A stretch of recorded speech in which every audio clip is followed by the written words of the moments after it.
Okay, so I'm just kind of, before I get started, I'm trying to look at my screen here. I see 6 spaces, 7 including mine. Is there more than that? I don't see Catherine. My view must be messed up. Okay, I think I have everybody now.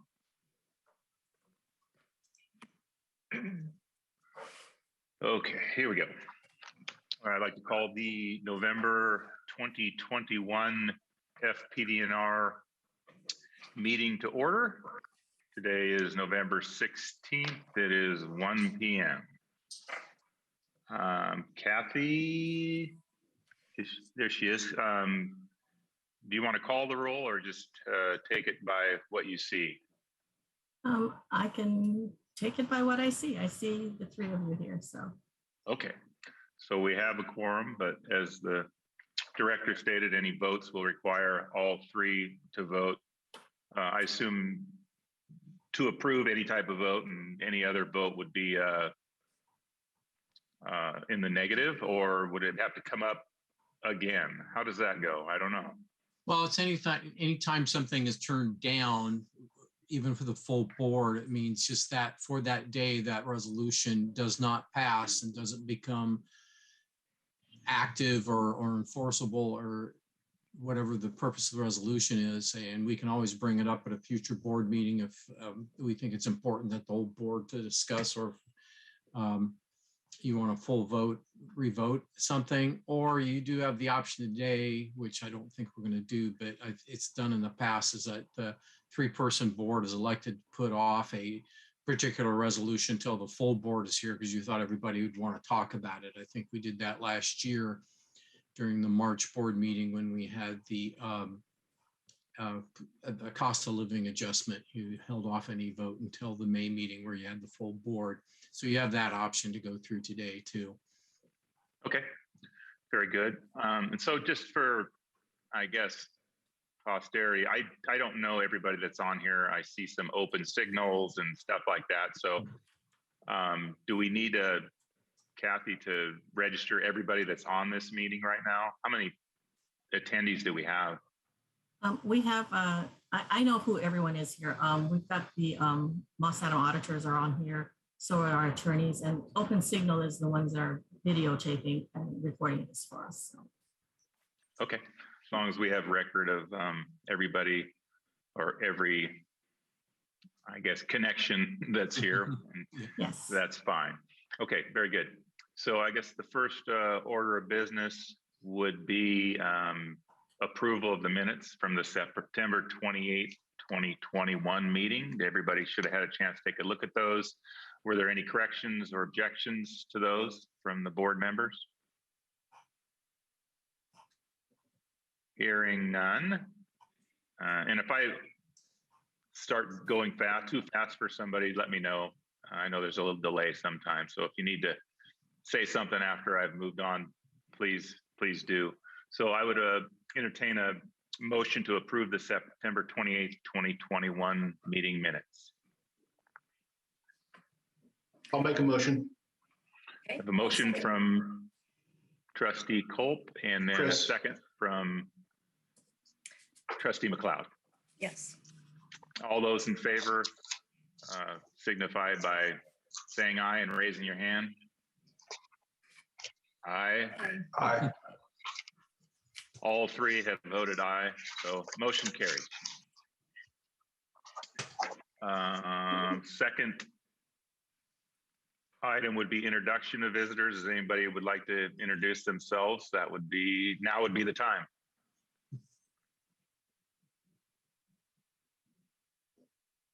Well, the attorneys can start.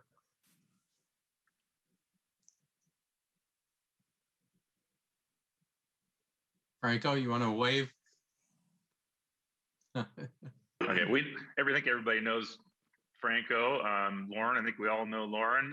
Well, actually, Chris, I don't know if you met Lauren and Franco. Chris, nice to meet you and welcome aboard. Thank you. Only through the Zoom. Okay. And we said we had some other guests. Kathy, could you introduce them for us? We have two auditors from Moss Adams, Amanda McCreary Moore and Keith Simovic, who will be doing the audit presentation, which will be the first info item taken before the action items. Okay. Well, welcome everyone. If we miss somebody, you can speak up and let us know you're here if you'd like to be recognized. Next on our agenda is the public comment period. Is anybody signed up for general public comments? No, there are no signups. Okay. Hearing none. First thing we have is information item. And that's number one, which is the 2021 financial audit presented by Moss Adams. So I think we'll start there unless there's something I'm missing, Sam.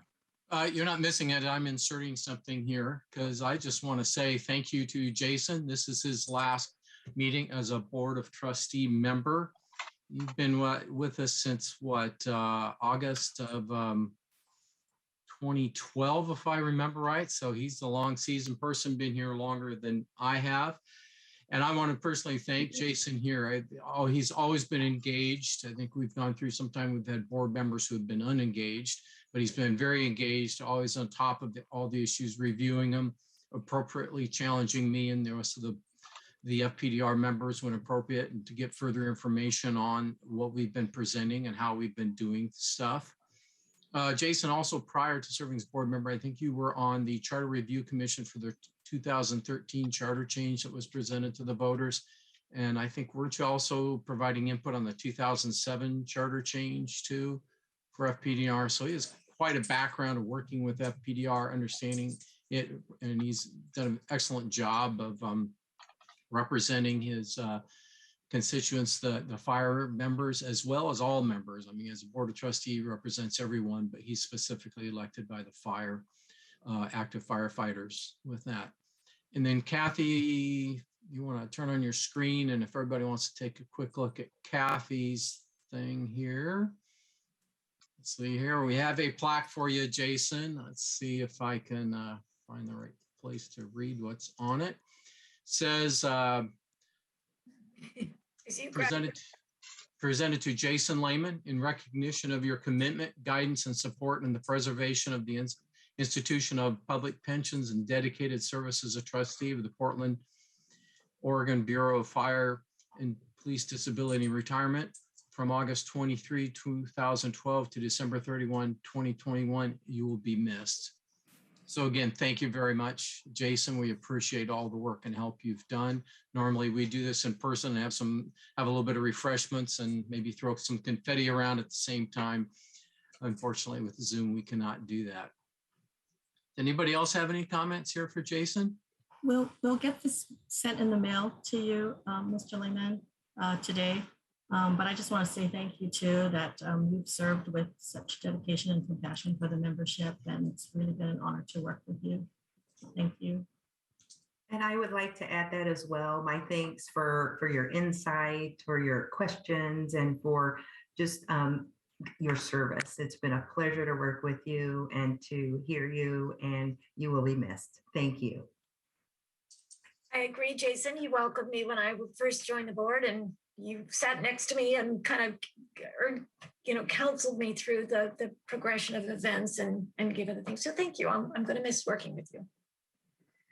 And I just want to chime in.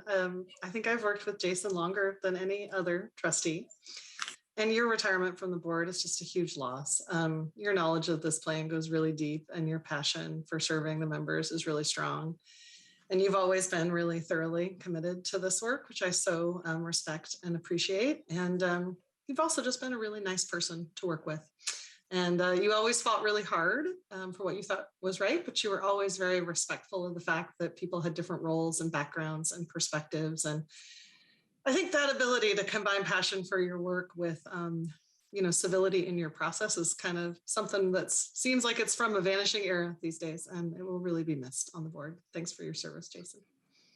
Very well said.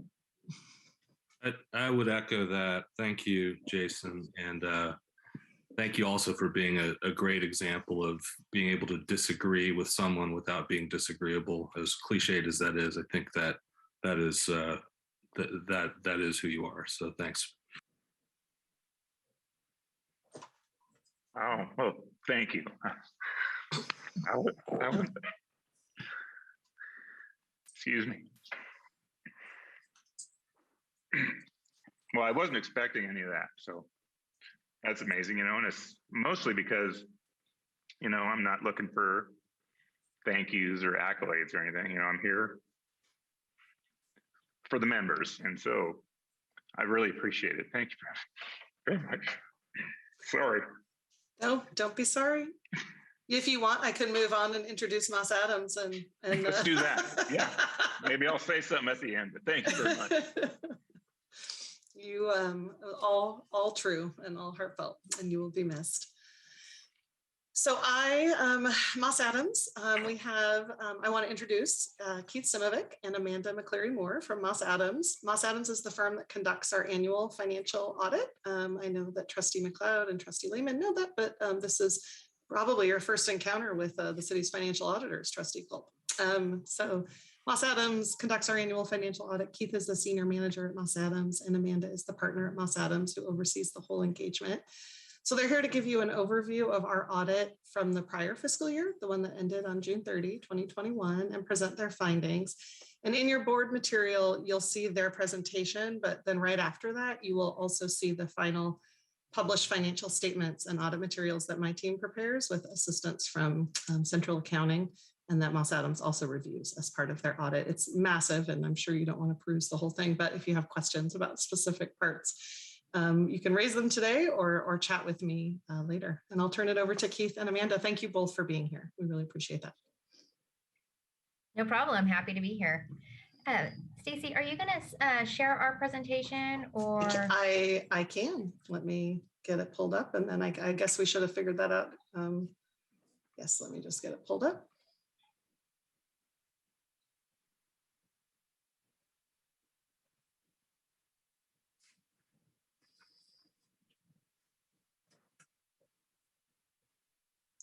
Here it goes. I can start with my introduction while she is pulling that up. As Stacy mentioned, I'm Amanda McCleary Moore. I am a partner with Moss Adams, and I work in the Oregon region. My main focus is working with governments and actually plans such as yours. I actually spent a lot of time helping implement the standards that you have to follow. GASB 67 is part of your plan, and I work in our employee benefit plan practice within Moss Adams as well. So kind of get to deal with my two passions when I'm working on a plan such as this one. Hey, Kathy, I'm sorry to cut in, Amanda. It is not letting me share. Kathy, can you? I don't know why. Why not?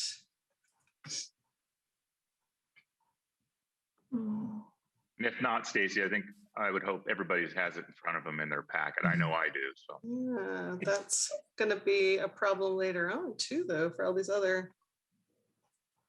Kathy, I don't know if I don't have a share option with this role that I have in Zoom, because I don't even have a share option. Yeah, I don't. I could share as well if you'd like me to, Stacy, if that, I don't know if yeah, it'll work, Keith, but I can go ahead and try. Can you share? It might be because I'm in there. Sam's got it. Yeah. Yep. It may be that only Sam could share. All right. Thanks, Sam. And all Sam, right. if you hit Control L, it'll take up the whole screen there. Or we can just go like this. Okay. Well, thanks for having us here today. We're here to report on the audit of the financial statements of the Fire and Police Disability and Retirement Funds. So those financial statements, as part of our audit, we do issue our audit reports, but we have some additional requirements as part of our auditing standards. And so we're here to share that information and conclusions of our audits with you today. Sam, you can go ahead and go to the next slide.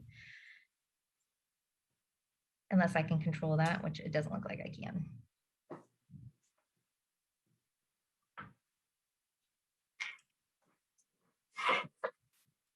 Sam, can you advance the slides? It should be, it's advanced on my screen. No, Not advanced on her. That's so bizarre. Okay, I'm gonna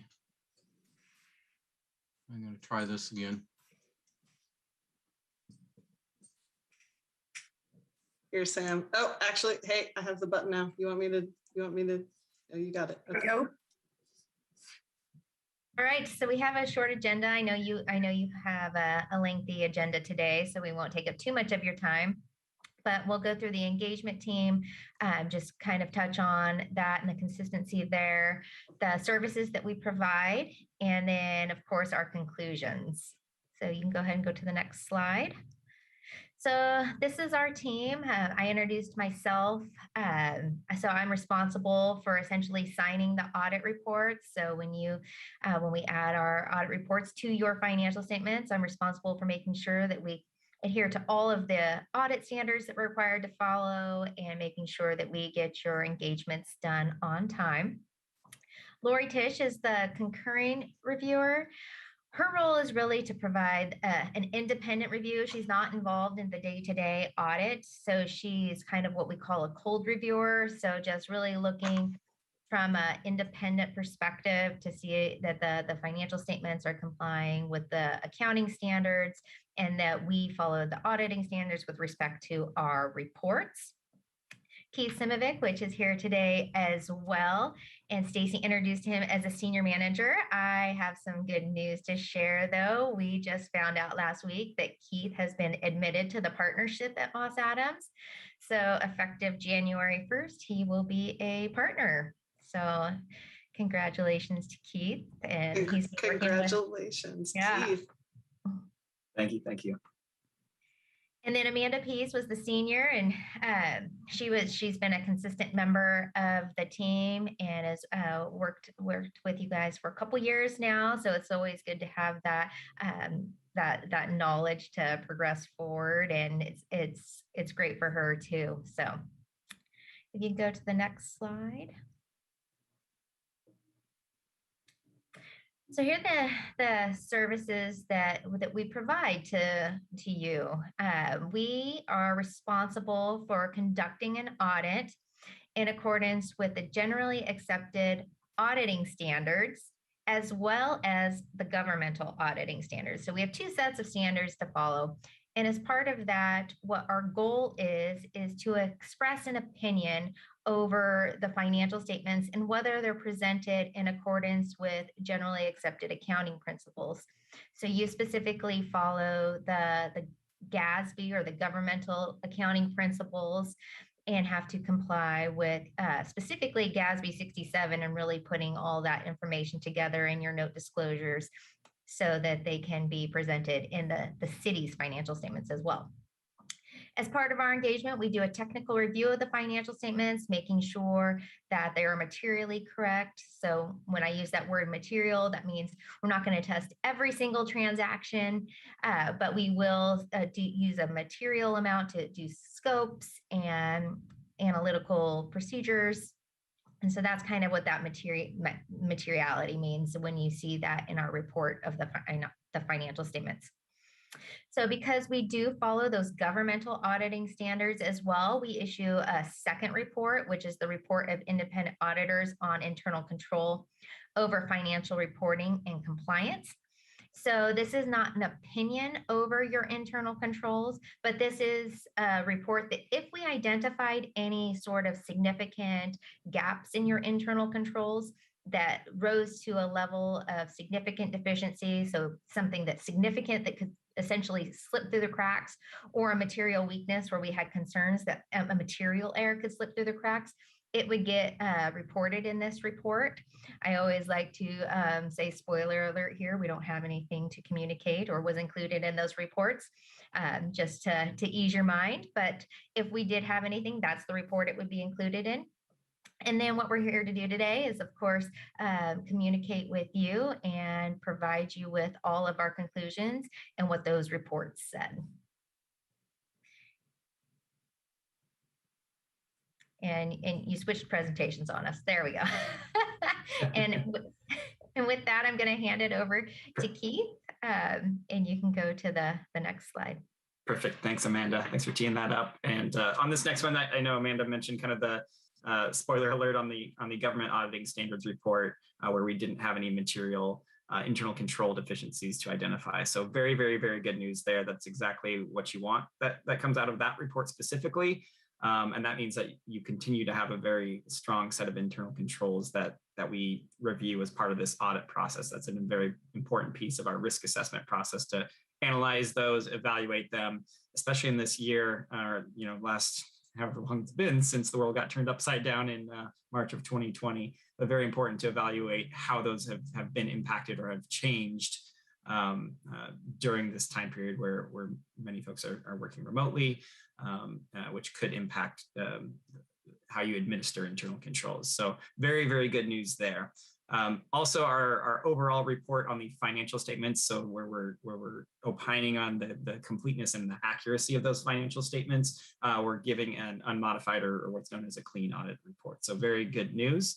Not only do you have a good set of internal controls there, but those internal controls are working, is what this report tells me in a clean opinion, that you've got good checks and balances to catch any potential errors before they happen, before they get recorded in the system, and that you're able to put together, and you have a staff that's able to put together a very strong and materially accurate and complete set of financial statements that's in accordance with the governmental accounting standards rules. So very good news there. It's something that you see each and every year potentially, but not to be understated by any means, because there's a lot of work that goes into that throughout the year, not just during this audit process. But we definitely added additional layer of work to get through this process, but a lot of work that goes into this and to set the policy and to follow through with that policy in terms of internal controls throughout the year. So very good news there. Go ahead and move to the next slide.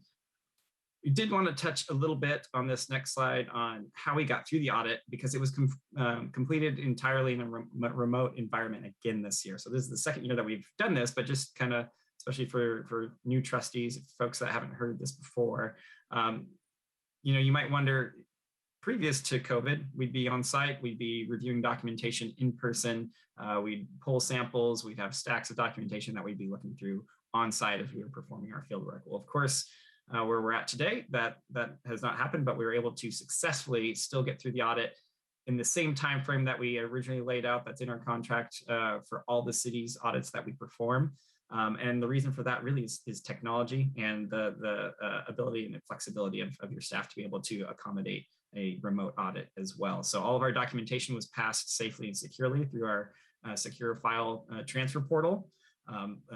Definitely, your staff have done a lot of work at digitizing documentation over the last several years. So in a very good spot to be able to share that documentation electronically with us. So any sample items that we've selected and requested to see, all of that was able to be provided electronically to us, and very safely and securely as well. In terms of the conversations that we would have and everything in the past, or maybe as we would do internal control, what we call walkthroughs, and we're overlooking someone's shoulder as they're processing a transaction, so we can really see those checks and balances in play. We're still able to do that with this technology that we have and with screen sharing capability, so that we can log in and we can have someone show us, or have them show us their screen while they're processing a transaction and show us the controls along the way. So that's very important as well, and has helped us in this process. And as I mentioned before, we focus very heavily on, are we seeing a consistent application of those internal controls throughout the year? We know what they were over this past audit contract that we've been involved, but we want to know, has there been any changes because of COVID, because of the remote work environment? And I'm happy to say that we didn't. We saw a consistent application of those. We pulled transactions throughout the year and did not see any variance or lack of timeliness in the application of those controls. So very important. And then we also review the disclosures in those financial statements, making sure they're being very transparent as to the impacts of COVID and the expected impact going forward from COVID as well. So we have definitely reviewed that as part of this process. Go ahead and move forward to the next slide. The final deliverable that we issue is our communication to those charged with governance. It's a letter that we issue as part of all the audits that we do to just kind of summarize certain things on how the audit went. The most important things in here, because we've got bullet points on kind of the main categories, but I'm not going to go through each of those in detail because a lot of it is fairly prescriptive language that our professional standards lay out there, but that's very good news. We didn't have to deviate from kind of the standard language that our professional standards give us because the audit event went very well overall. But the items that I always like to note here are kind of the ones in bold that you'll see. Were there, if you're reviewing a set of financial statements, were there any significant changes in the application of those accounting rules from last year to this year? Any changes in the accounting policies? Because that could really change how your numbers are looking. And the good news there is there really hasn't been any new accounting standards or changes in policy that would impact how your financial statements are prepared or how transactions flow through the system. So very consistent when you think about the prior year versus the current year financial statements. And then we also want to know, did we note any errors as we were going through this process? Did we know what we would call a material audit adjustment or a proposed audit adjustment as we're going through and performing our testing? And good news is through all the sampling that we did, all the evidence that we've gathered, the contracts, the agreements, all the records that we look at, we did not note any material errors in our audit process. So very good news. And again, that further strengthens my comment earlier to say that the internal controls are functioning very, very well.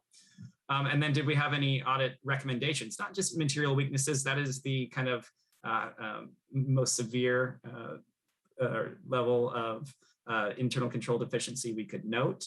But we also want to know, do we have any lower tier things that maybe weren't material? We don't think a material error could slip through the cracks, but other things that we can update you on throughout the year as well and provide best practices. And we really didn't have anything even at that level. So very, very good, very clean audit overall. In the past, when maybe we've had recommendations or best practices, they've been implemented by the next year. So very good news, and that's exactly what you want to see and what you want to come out of this process. Okay, with that, go ahead and move to the next slide. Just want to say thank you to everyone involved in this process, all the staff at FPDR that we work with. Of course, Sam, Stacy, and Mika do some heavy lifting there. So definitely hats off to them for all their help in this process. Thank you to Mindan in the auditor's office that we work with as our contract manager for all of our city audit contracts or engagements that we have. Everything moved along smoothly, right in line with the contract, the time frame that we set out. Everyone was very transparent, especially in this process, doing this remotely. We didn't feel that impacted any of the ability to get through the audit as we have in the past as well. So really appreciate all the hands-on deck approach that FPDR and staff take in this process. Happy to be able to get to this point and do it in a very timely fashion. And with that, I think that's everything that we had prepared. Unless there's any questions, we're happy to entertain any thoughts or questions that you might have. Any questions from the trustees? Hearing none. Sam, did you want to make a statement at all about the process? I always appreciate Moss Adams coming in and taking a look at it because, with the amount of money that we pushed through for 125 million plus or minus of retirement benefits and disability benefits we put out, we really need to be prudent in making sure that money is being spent in the appropriate places and that we're properly monitoring it and have all the financial controls. So I always like to thank Stacy and her entire staff for all the great work they do on the finances and the pension side to get those benefits out and to monitor the finances. And also, I think it's heavily dependent upon Stacy for the very positive results we always get with these Moss Adams audits here. So again, I just thank Stacy and her staff for all that great work and keeping the fund financially sound and keeping the fund financially safe. Thank you, Sam, and thank you to Keith and Amanda, who are true professionals and a pleasure to work with, and for their all the sound advice and guidance that you have given us around financial reporting and accounting over the years. Thank you, and we'll hopefully may continue to in the future. And I'll chime in again to say what Sam did. This as someone that provides technical input for many audits. And reads a lot of audit reports. The audit report itself was very easy to follow, so I appreciated it. It was clear and concise, so I appreciated that. But I do know the effort that it takes to get an unmodified opinion and a clean comment about no material deficiencies in internal controls. So that really does go to the efforts of staff and management. So nice work on that. All right, thank you. Thank you, the crew there at Moss Adams, very good. And I just, like I said, it's just become academic to me when you guys come in and do this. It just, it's not my area where I'm in, but just from listening to like Catherine and other people, and I could just tell that it's because of all the hard work that Sam and Stacy and Kim and everybody that works there, your whole staff. And obviously you got a good program. You care about what you're doing. You cross the T's, dot the I's, and you do it consistently every year. Because this is what I've come to be used to every time somebody does some type of evaluation. It comes back that you do a great job there. So I just want to say thank you to everybody at FPDR that obviously you're doing a great job for our members and taking care of the funds and administering it correctly and to the satisfaction of the professionals that come in and evaluate that stuff. So that means a lot. So thank you very much. So I don't know if the group from Moss Adams is going to stay on throughout the whole meeting, or are you going to take off? Or you got more to present, or? I don't think they want to stick around for administrative rule changes. You're welcome to. Could be really exciting stuff, but yeah, so I would say that if you're welcome to stay, but we probably wouldn't be offended if we saw your screen start to flip off here in a minute. Well, I appreciate that. Extending the offer, we will probably bounce off, but I don't think we had any other prepared comments or anything. So thanks again to everyone, and congrats to you again, Trustee Lehman, for the comments before our presentation. It's hard for us to follow. Don't start that. Well, thanks. All right. Well, if that subject is done, we're going to move on. Next, we're going to go into action items now. And we're starting off with resolution number 540 about managed healthcare organization contracts. And is that Sam or Kim? Who's going to do that one? I think Sam, we're going to tag team on this one, so I'll let Sam start off. If I can ever get unmuted, we can go from there. Okay, just before we get going with the MCO contract, last board meeting, we talked about a contract with Oregon Business Services for the maintenance of our database application. And we had a bit of a discussion on the not to exceed amount of $750,000. Well, we continued to do some more negotiating with them and get some more details from them, what services they're going to offer. So in the contract that we're going to sign with them, the not to exceed is dropped to $385,000. So a big significant difference from what we were talking about before. And so that's some good news on that. And that's what the advantage of is we continue to go back through a contract. If we haven't inked it by the time we get it to you, we still have room to negotiate. So that's what we did there. So what we have here on this resolution 540 for managed healthcare organization contracts, what happened is our managed healthcare organization contracts that we've had all expire December 31 of this year. So we had to go out this year for an RFP because these have been in place for 11 or 12 years and we're required to do an RFP every 10 years. So we did that, and I put this all on Kim, her first time to do RFP. So she got to run the RFP process. We've gone through the point where we've evaluated the RFPs and made some selections, but I won't take Kim's thunder from you. And so she'll walk you through what an MCO is all about, just so it brings you up to speed on that. Some of the processes the RFP went through, and then to talk about the final candidates. And then she and I will sort of tag team on how we get the final contracts completed. So take it away, Kim. So thank you, Sam. So for everyone's information, managed care organizations are a group of providers that are similar to the types of providers and panels that we select for our personal healthcare needs when we are an employee. The panel providers, the managed care organization grants us access to these providers.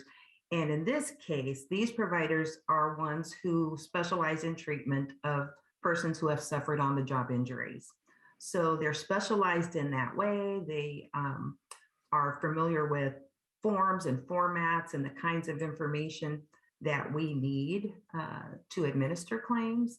And they are also mindful of the importance of return to work. So they support our members in every way with the treatment that they provide, with the forms and that they provide for members that we need to adjudicate claims. And they are supportive of the concept of work as therapy and return to work. So these panels of providers are really helpful for us. In addition to the treatment and things that they provide for our members, they also provide discounts.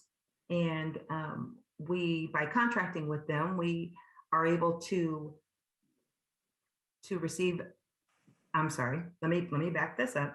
By contracting with the MCO, we take advantage of discounts for services they won't charge over the Oregon fee schedule. And because of that, we get savings. And those savings will be talked about later in the presentation today. But we also get to take additional savings when that panel of providers agrees to further discounts. And we'll also talk about that later in the presentation. So the key thing about managed care organizations are that these are organizations who specialize in and monitor treatment for persons who have suffered injuries on the job. We've contracted with Managed Healthcare Northwest and Kaiser Permanente since 2010. And when we submitted the RFP, we were hoping to attract other members, the other providers, I'm sorry. We posted the RFP September 27th, and on October 21st, we received a response. Again, from Managed Healthcare Northwest, forgive me, from Kaiser Permanente, and then from Providence Health Plan. So we are in the process of going through the RFP process that the city outlines to bring them on board. We're pleased that Providence Health Plan responded to our RFP. What this means for our members is that they will have additional options for providers who can treat them for their work-related injuries and illnesses. So I've covered quite a bit. If there's anything more you'd like me to share, I'd be happy to. And forgive me for stumbling through that first piece of this.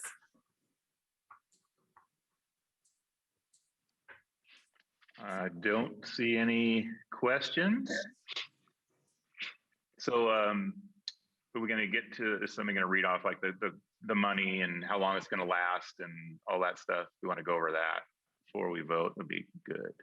That would be great. And Sam, I'm going to ask you to go through that because my screen, I lost that.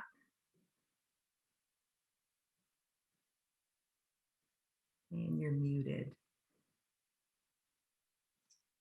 Sorry, just need to pull up my further notes on here. So what we've done this year is, like Kim said, we went out and put out an RFP. The uniqueness about this RFP is we don't have to choose one provider. We can choose any and all providers who exceed a minimal set of standards that we had.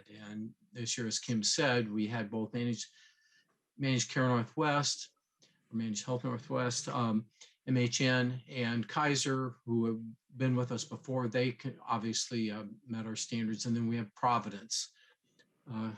So that was great to have it. So we now have 3. So we are going to negotiate 3 separate contracts with one with each of these providers here. So what we've done here is we are still in the negotiation phase. We are all learning a little bit here, putting a 3rd provider in the mix of how the total costs are going to shake out when they come in, because we expect some people that were with MHN to probably shift over to Providence this time. So we'll be paying less to MHN and then Providence. So this is going to be interesting with us. So we've had to make some estimates of what we felt each of these were going to cost. And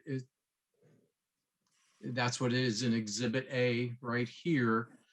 So we're looking at the 3 of these contracts will be about $423,000. Now, one of the things that these contracts are, we're not paying for the doctors or the hospitals that are providing service.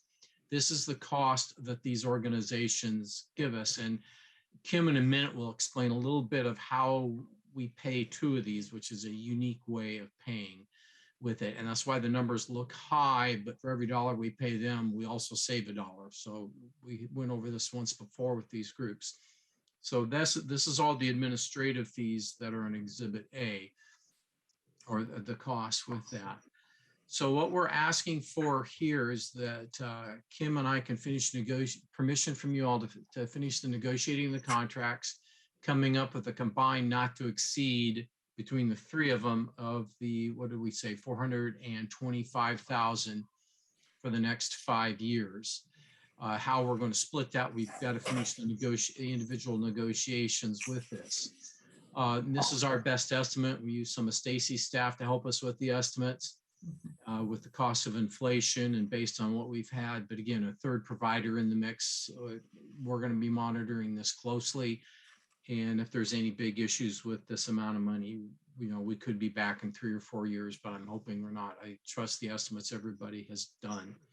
Mm-hmm. And so again, we're in the process right now of starting the negotiations. So we expect to have the negotiations done in a few weeks. It's just a matter of getting some details worked out and a little bit more of some cost, at least the not to exceed levels for Providence. But I don't think there will be any reason why we won't go with all three, and we'll keep our total combined not to exceed at 425,000 for now and see how that plays out. We'll be monitoring the costs and expenses with the third group in here and see how that changes our assumptions. Kim, do you want to explain a little bit of the cost savings methodology that MHN and Providence use? Can I ask a clarifying question first? Yeah. I don't know if I'm looking at the wrong thing. I'm looking at Resolution 540, and at the bottom it says not to exceed 850,000. Is that the correct document? We sent out about a few days later a corrected document. You all should have gotten the email that basically cuts that number in half. Okay. All the numbers in half. Okay. That was a math error on our part and that we caught, so we just corrected it. So it's just the same thing with 450,000? 425,000. Yeah. 425. Okay. Yep. And I probably have it in an email somewhere, but. Okay. Well, thanks for bringing that up. I should have pointed that out. We are looking at the version that was sent out later after the board materials are sent for 425,000 not to exceed. Is there an Exhibit A that's corrected also? Yes, attached to it. Basically, we had to divide everything by 2. Okay. It's a little math here. Okay, I'm back. Thank you. Okay. So Kim, you want to go and explain a little bit of how the Providence and MHN cost sharing works? Yes, and thank you, Sam. Now that I've had a chance to breathe and get over the fact that I couldn't see my screen, as I mentioned before, the agreement permits the managed organizations to charge us, but there is an Oregon fee schedule limit that a limit to the charges they can bill for treatment and services to our members. And what the managed organizations have done, Managed Healthcare Northwest has done, is that they have negotiated additional savings. So if a provider bills us $100 and they save $10, we split the $5. So the Oregon fee schedule may be the limit of $100, and there's an additional savings of say $10. So the total payable is so that we split the $10 savings. So this is something that they've worked on and we've been able to take advantage of. It's something that we'll report on a little bit later. But basically, just to summarize, it is just a split of any additional savings that they are able to negotiate with the providers on their panel. MHN has provided us with a 50-50 split over the terms of our contract, and Providence Health Plan is proposing more of an 80-20 split. And that's something that we'll work on with them as we go through the process. But these are savings that we certainly want to take advantage of, and hopefully we'll continue to experience.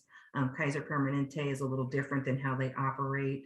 They have a straight enrollment fee for the members, and this is the managed care organization's fee for services of oversight of the doctors and the services that are provided. But again, Managed Healthcare Northwest and Providence Health Plan have negotiated additional savings, and we want to take advantage of that. And a little more detail on that, how that process works. So if a doctor bills us the $90, we will pay the doctor the 90, but in our agreement with MHN, using that example, that was a $10 savings. So we have to remit 5 of that $10 savings to them. So in essence, we pay $95 on what would have been $100. MHN gets 5. So that's why this number looks high and it's really odd. So for every dollar we pay MHN, we've already saved $1. So what we're doing is, but this is how we have to track cash flow, and that has to be part of the contract. Providence has got a hybrid approach. So they have a membership fee. They charge us some fees for certain services, and then we'll have the cost sharing, where MHN takes all the services they provide for us are derived from the cost sharing that we have there. So just to recap here, we are in the process of negotiating with all 3 of them. We're going to do a combined maximum not to exceed about $425,000. And those contracts will all be effective January 1 of this year. This process, unfortunately for procurement, we were hoping by this time to have you actually be approving the contract. But as Kim has learned in her first foray into the RFP process with our procurement department, it's a long, involved process, and the procurement department is still reeling from some COVID stuff. So it took a lot longer to get through than we had anticipated. But kudos to Kim, because this is a complex process, especially with 3 different contracts and some of the stuff working with procurement. So this is what we expect to have. The contracts will be inked by December 31 with that. So do you have any questions or issues on this?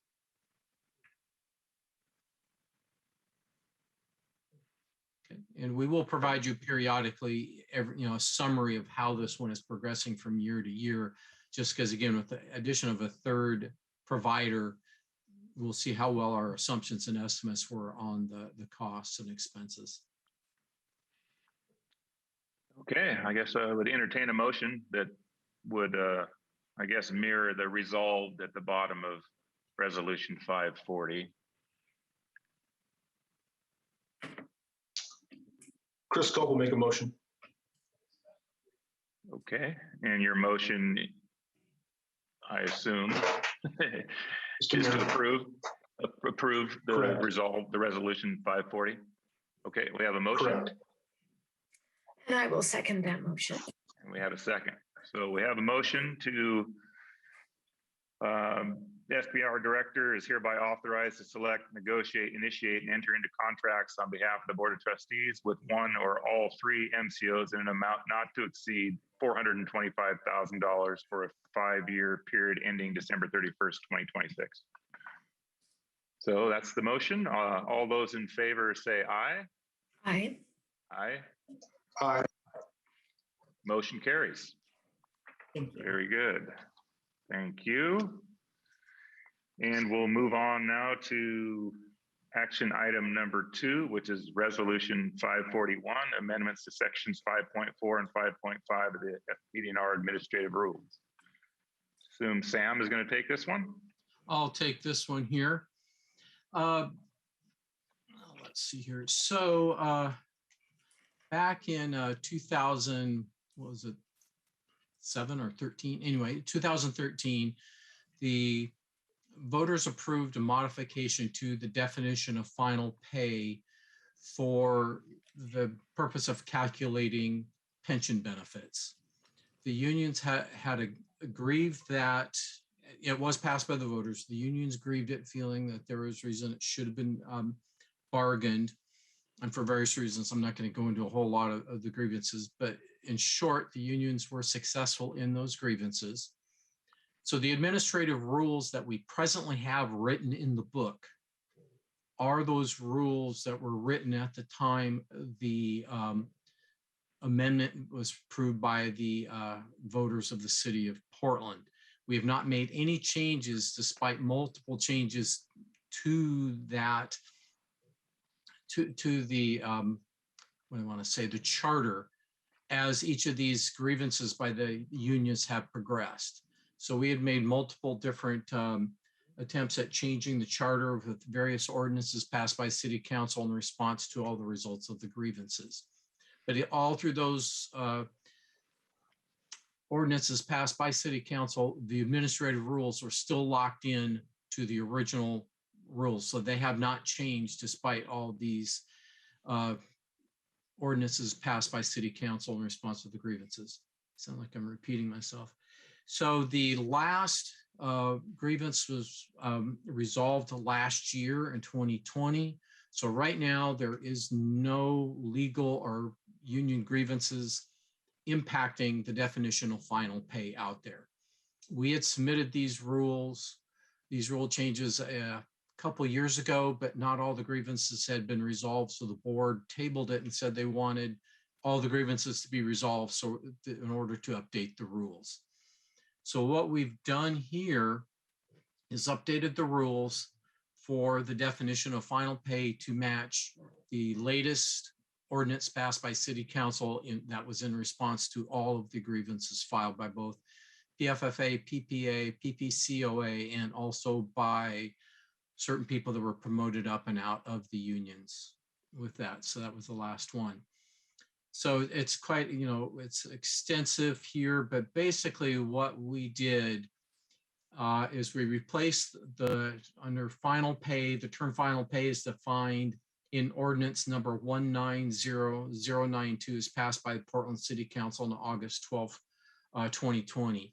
So instead of trying to cut and paste that whole ordinance into the administrative rules, we're just referring to the ordinance. And at the request of Anil, he attended our question and answer session on this. He asked that we give a link to that ordinance, and that is now included. You'll see that in the wording here so that everybody can now go to that link and see that wording. It just doesn't make sense to have the wording in one place and restate it in its entirety because it's pretty extensive in there. So you'll see in two places in this administrative rule where we've done the same thing of just referring back to the definition of final pay as the latest city ordinance.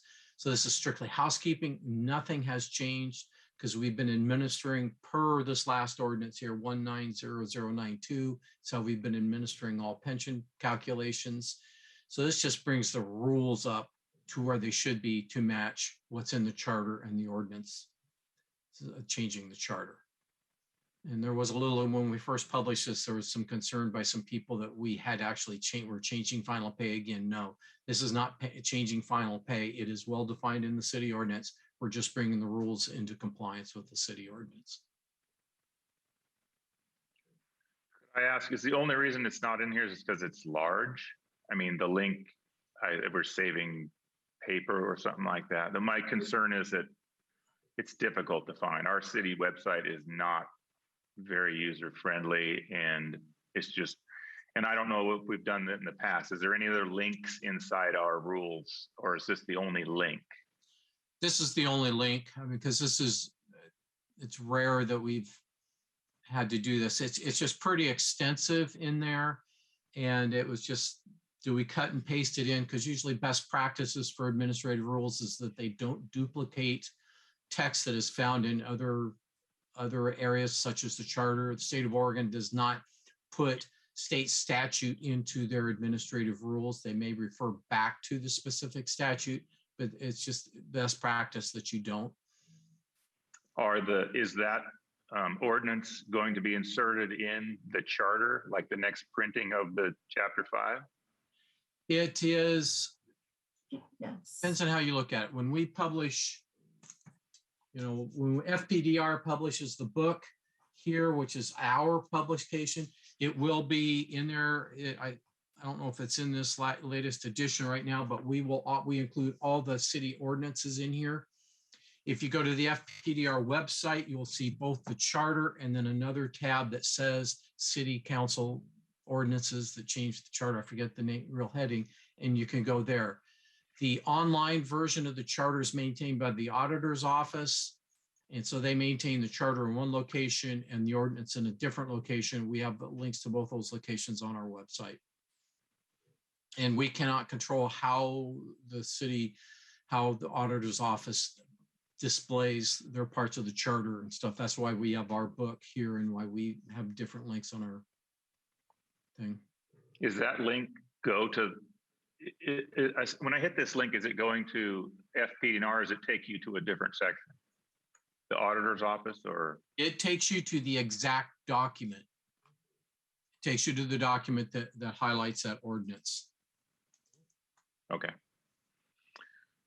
Okay, I think it's fine. I just was a little concerned. Links are probably not the best thing in a written document. It's hard for me to click on it with my finger. Yeah. So, yeah.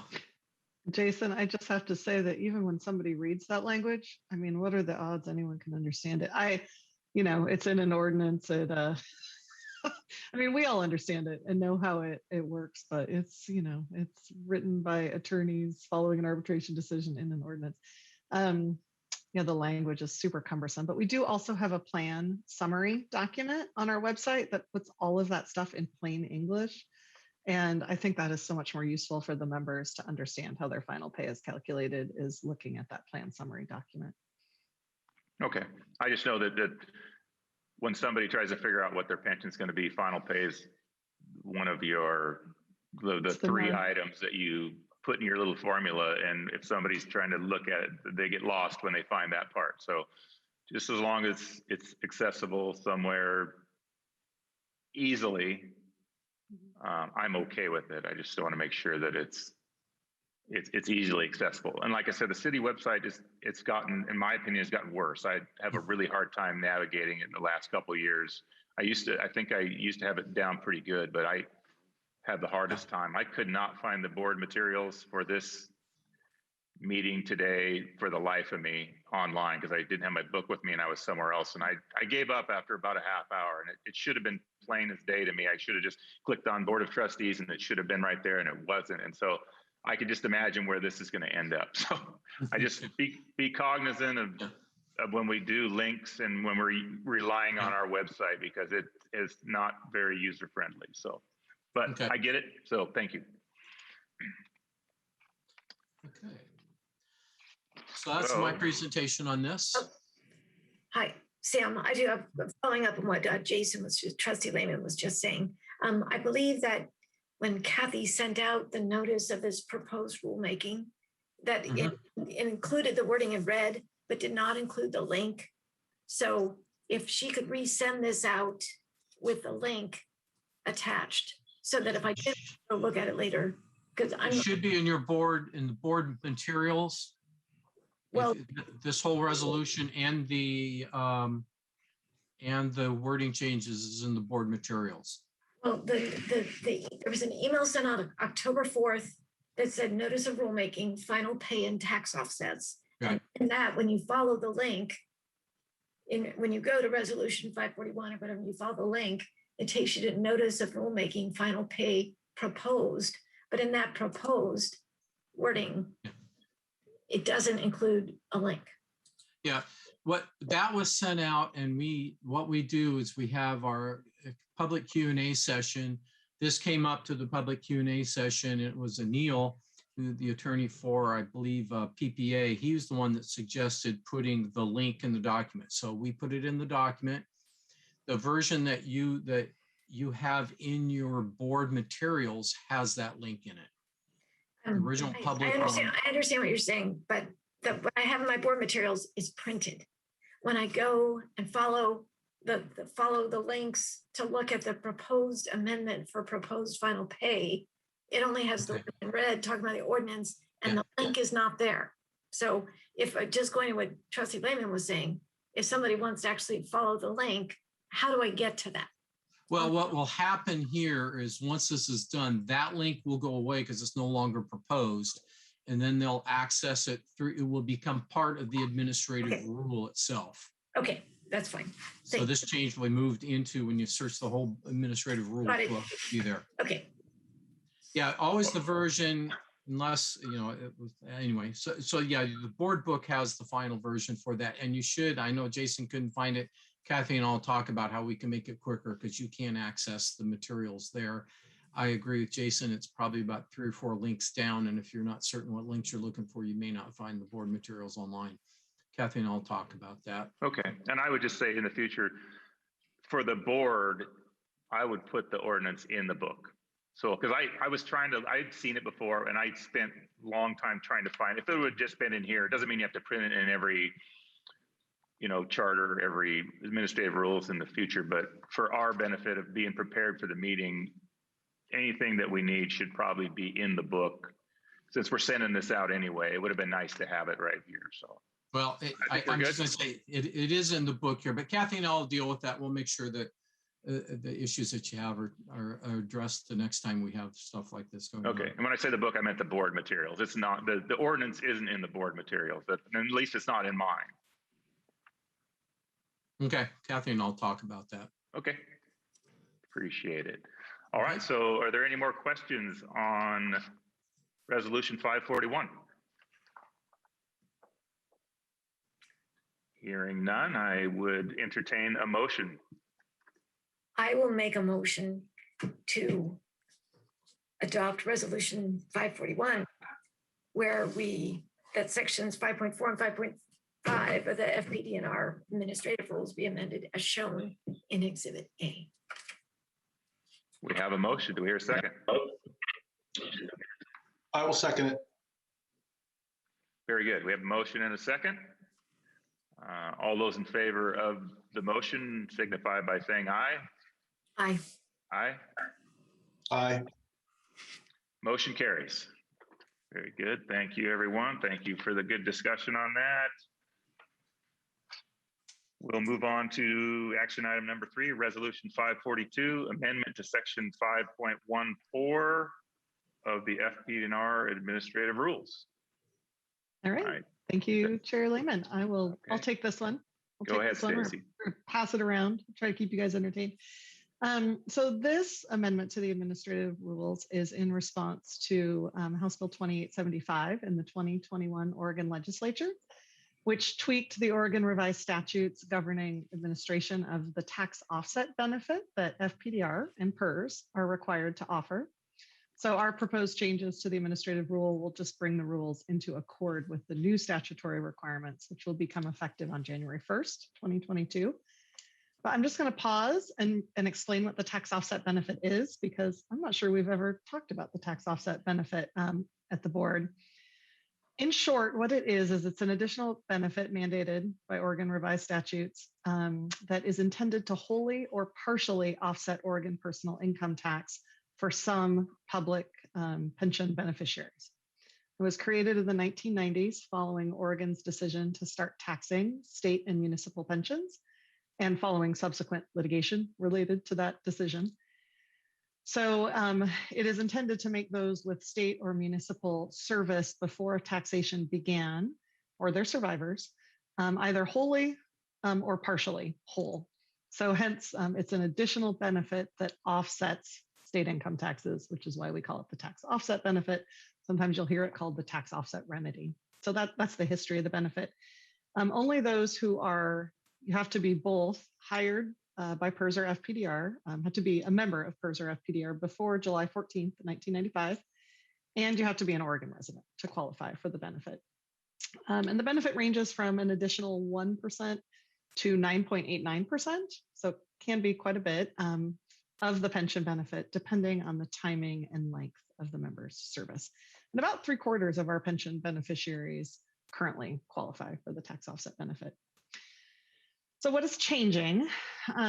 So figuring out if someone qualifies for the tax offset benefit, and for how much based on their service timing and length of their service is super easy because that is fixed at retirement. What is hard is turning the benefit on and off depending on whether they are or remain or become an Oregon resident, because people do insist on moving around. So that is the more administratively complex part of administering the tax offset benefit. Except for new beneficiaries, the current process in Oregon revised statutes requires us and PERS to turn benefits on and off turn that additional benefit on and off only on January 1st each year. I think it was set up that way to minimize administrative complexity, especially for PERS, which has a really big population of folks they're tracking. So currently, if someone moves into Oregon after January 1st, they have to wait until the following January 1st to start their additional tax offset benefit. And likewise, if someone moves out of Oregon after January 1st, then we have to wait until the following January 1st to stop their tax offset benefit. So all the new law does is it requires us to start and stop the tax offset benefit essentially right away if someone moves into or out of Oregon before April 15th. But the process remains exactly the same for anyone who moves in or out of Oregon after April 15th. So we start and stop right away for folks who move and get their documentation to us between January 1st and April 15th. If it's after April 15th, they still got to wait until the next January 1st. I honestly don't know the legislative history behind this, but I assume it was some sort of compromise. Again, trying to get that benefit started more quickly for folks who move into Oregon in the first quarter. So because now the maximum time you're going to wait for your additional benefit would be 8.5 months instead of 12 months at a worst case scenario. But again, I assume they're trying to reduce administrative complexity for PERS. So the rule, so what we're going to do now, what we are legally required to do now, is if we get an affidavit or other written notification before April 15th, that someone has either, is an Oregon resident or has stopped becoming an Oregon resident, we'll start or stop the benefit essentially right away. Might be an exception if someone lets us know like on the last day of the month and we've already sent the banking off, but otherwise we'll be able to just start and stop those folks right away. And everyone who comes in after April 15th will follow the current process. So the changes in front of you strike out the language about residency being determined just once a year on January 1st, since that's no longer true. We add in language that says if we get an affidavit or other written notification by April 15th, that will start or stop the benefit no later than the first day of the second calendar month after receipt. That's the language in the statute, but it is our intent to turn it on and off immediately in 99% of cases. And then finally, we strike out an appeal process that existed because of the once a year January 1st start stop. That January 1st deadline has been kind of high stakes because if you miss it, you have to wait until the next January 1st to start your tax offset benefit. So this was not required by ORS, but we decided to set up an appeal process that allowed beneficiaries to submit their paperwork and then explain their lateness to SAM, to the director. And if they did that by March 31st, and he felt there were extenuating circumstances that had prevented them from meeting the January 1st deadline, then he could approve the start of their benefit retroactive to January 1st. But that is just no longer necessary since the statute now gives beneficiaries even longer, gives them now until April 15th to submit their paperwork and start their offset benefit. And they don't have to, no explanation or approval of the director is required. They just got to turn in the paperwork. And the statute clearly specifies that we start the benefit on a go-forward basis as long as we receive that documentation before April 15th. So that is probably more than you wanted to know about those administrative rule changes, but that is what is happening. Are there any questions? I'd like to ask, so I didn't follow you very well. It's pretty complicated, but sorry. So if this was something that was done in the legislature, is there actually language that they proposed or have passed that wouldn't fit right in here? Well, we're not trying to dovetail it into our language, or is ours that much different that we need to do these different things? I think that, I can show you the bill. The bill is just a lot longer, than how we and as always, like administrative rules, the purpose of them is to sort of expand on the administration of a process. We have to do whatever ORS says we have to do. And this is just to provide some sort of additional clarity for folks. But, I suppose I'm trying to think if there would be anything wrong with just like we're referencing the ordinance on the final pay. I suppose you could just reference Oregon revised statutes and say that we'll administer it in accordance with Oregon revised statutes. Is that what you're saying? Well, since I can't follow it, I don't have the statute in front of me. I wouldn't be able to do anything with it if I had it in front of me. I just want to make sure we're not leaving something out by changing our rules and trying to dovetail it in there. But I guess the intent of this is to administer it as the legislature has proposed. So if somebody comes up with a problem, then there'll be a way to Yes. either challenge this and say, hey, you're not administering it correctly. And then if they were correct, then you would have to change it to fit the Oregon statute, correct? Yep. Yep. I mean, obviously, like a state law is always going to supersede a municipal law, and it's always going to supersede administrative rules and all those things. So we have to follow the state law, and it sounds really crazy and complicated. It really does. You know, January 1st and April 15th, and you move and you don't, and you send your paperwork in. But if you administer the plan, it really is pretty clear cut. I don't think there's really any room for confusion. It's just taking the current process and applying it only to folks who move in or out of the state and submit their paperwork as Oregon residents April 15th or later. And then basically just requiring us and PERS to start and stop those benefits right away for folks who are moving around in the first quarter of the year. Jason, most of the rules without the appeals process were taken from the statutes before the change. So they mirrored the statute then, they changed the statute. So we have to change the rules to mirror the new statute. So we didn't write these initial rules independently of anything. They were designed to mirror the state statute that was in existence prior to this recent change. So we didn't create this program. All the rule follows what we were supposed to be doing before this change. And now we updated the rules to follow what we have to be doing with the new statute. Okay, and I'm trusting that your staff and the legal staff is just trying to mirror what the state's saying, and that's fine with me. I'm not going to be able to check and make sure it is. So that's the intent. I appreciate it. Thank you very much. Okay. It's and if I could just chime in, it's really informational. I mean, for the changes for the members to have that reference. If the board were to vote no, or if you didn't have 3 votes today, the substantive effect is the same as if you pass it. As you know, Stacy said, it's a state law, it preempts local legislation. So this is a kind of a making the rules a handier reference for the members. Is what this is. Very good. Thank you. Yeah, thanks, Franco. That is very true. Go ahead, Chris. Does this happen very often that we're starting and stopping people's benefits? Yes, much more than you would think. I mean, people move more often than, I mean, like I said, 3/4 of our pension beneficiaries do qualify, which tells you 3/4 of our pension beneficiaries live in Oregon. But people, you know, they do move, you know, they move to Nevada, they move, and sometimes most commonly, we have to stop the benefit when people move out of Oregon, but we do sometimes have people move back to Oregon. And then it is kind of a bummer to have to wait that long to start your benefit, especially if it's substantive, especially if you're one of the folks who has a 9.89% benefit. Yeah, Right. it's a little, go ahead. I was just going to say, it's a little more work than you might think. So I can appreciate how much work it is for PERS with their much larger population. Right.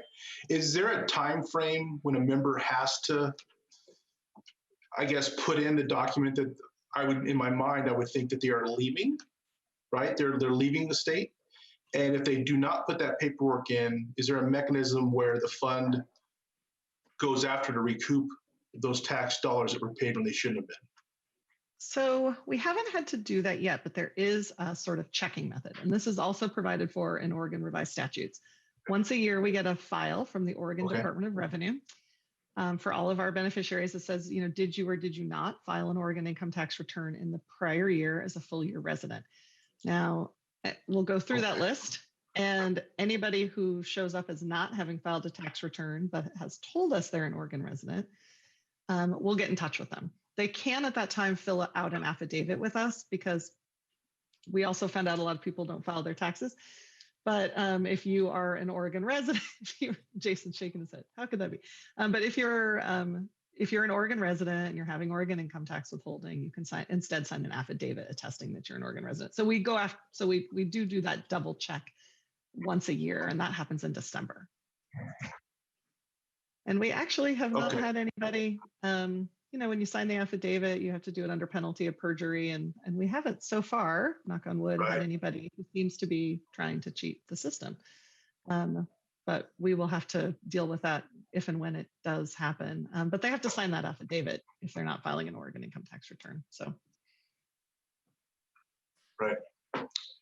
I guess that leads to another question of, if a member doesn't know the system, they move back into the state and maybe they wait 6 months to file, is there a way for them to become retro whole through that process?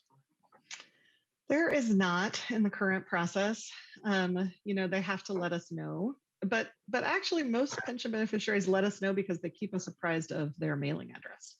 They let us know because most of them get their pension statements in the mail still instead of on email, although we do offer them over email. So they're pretty good about letting us know. And then that automatically, as part of that process, when we're changing their address to an Oregon address, we automatically sign them up for the additional tax offset benefit.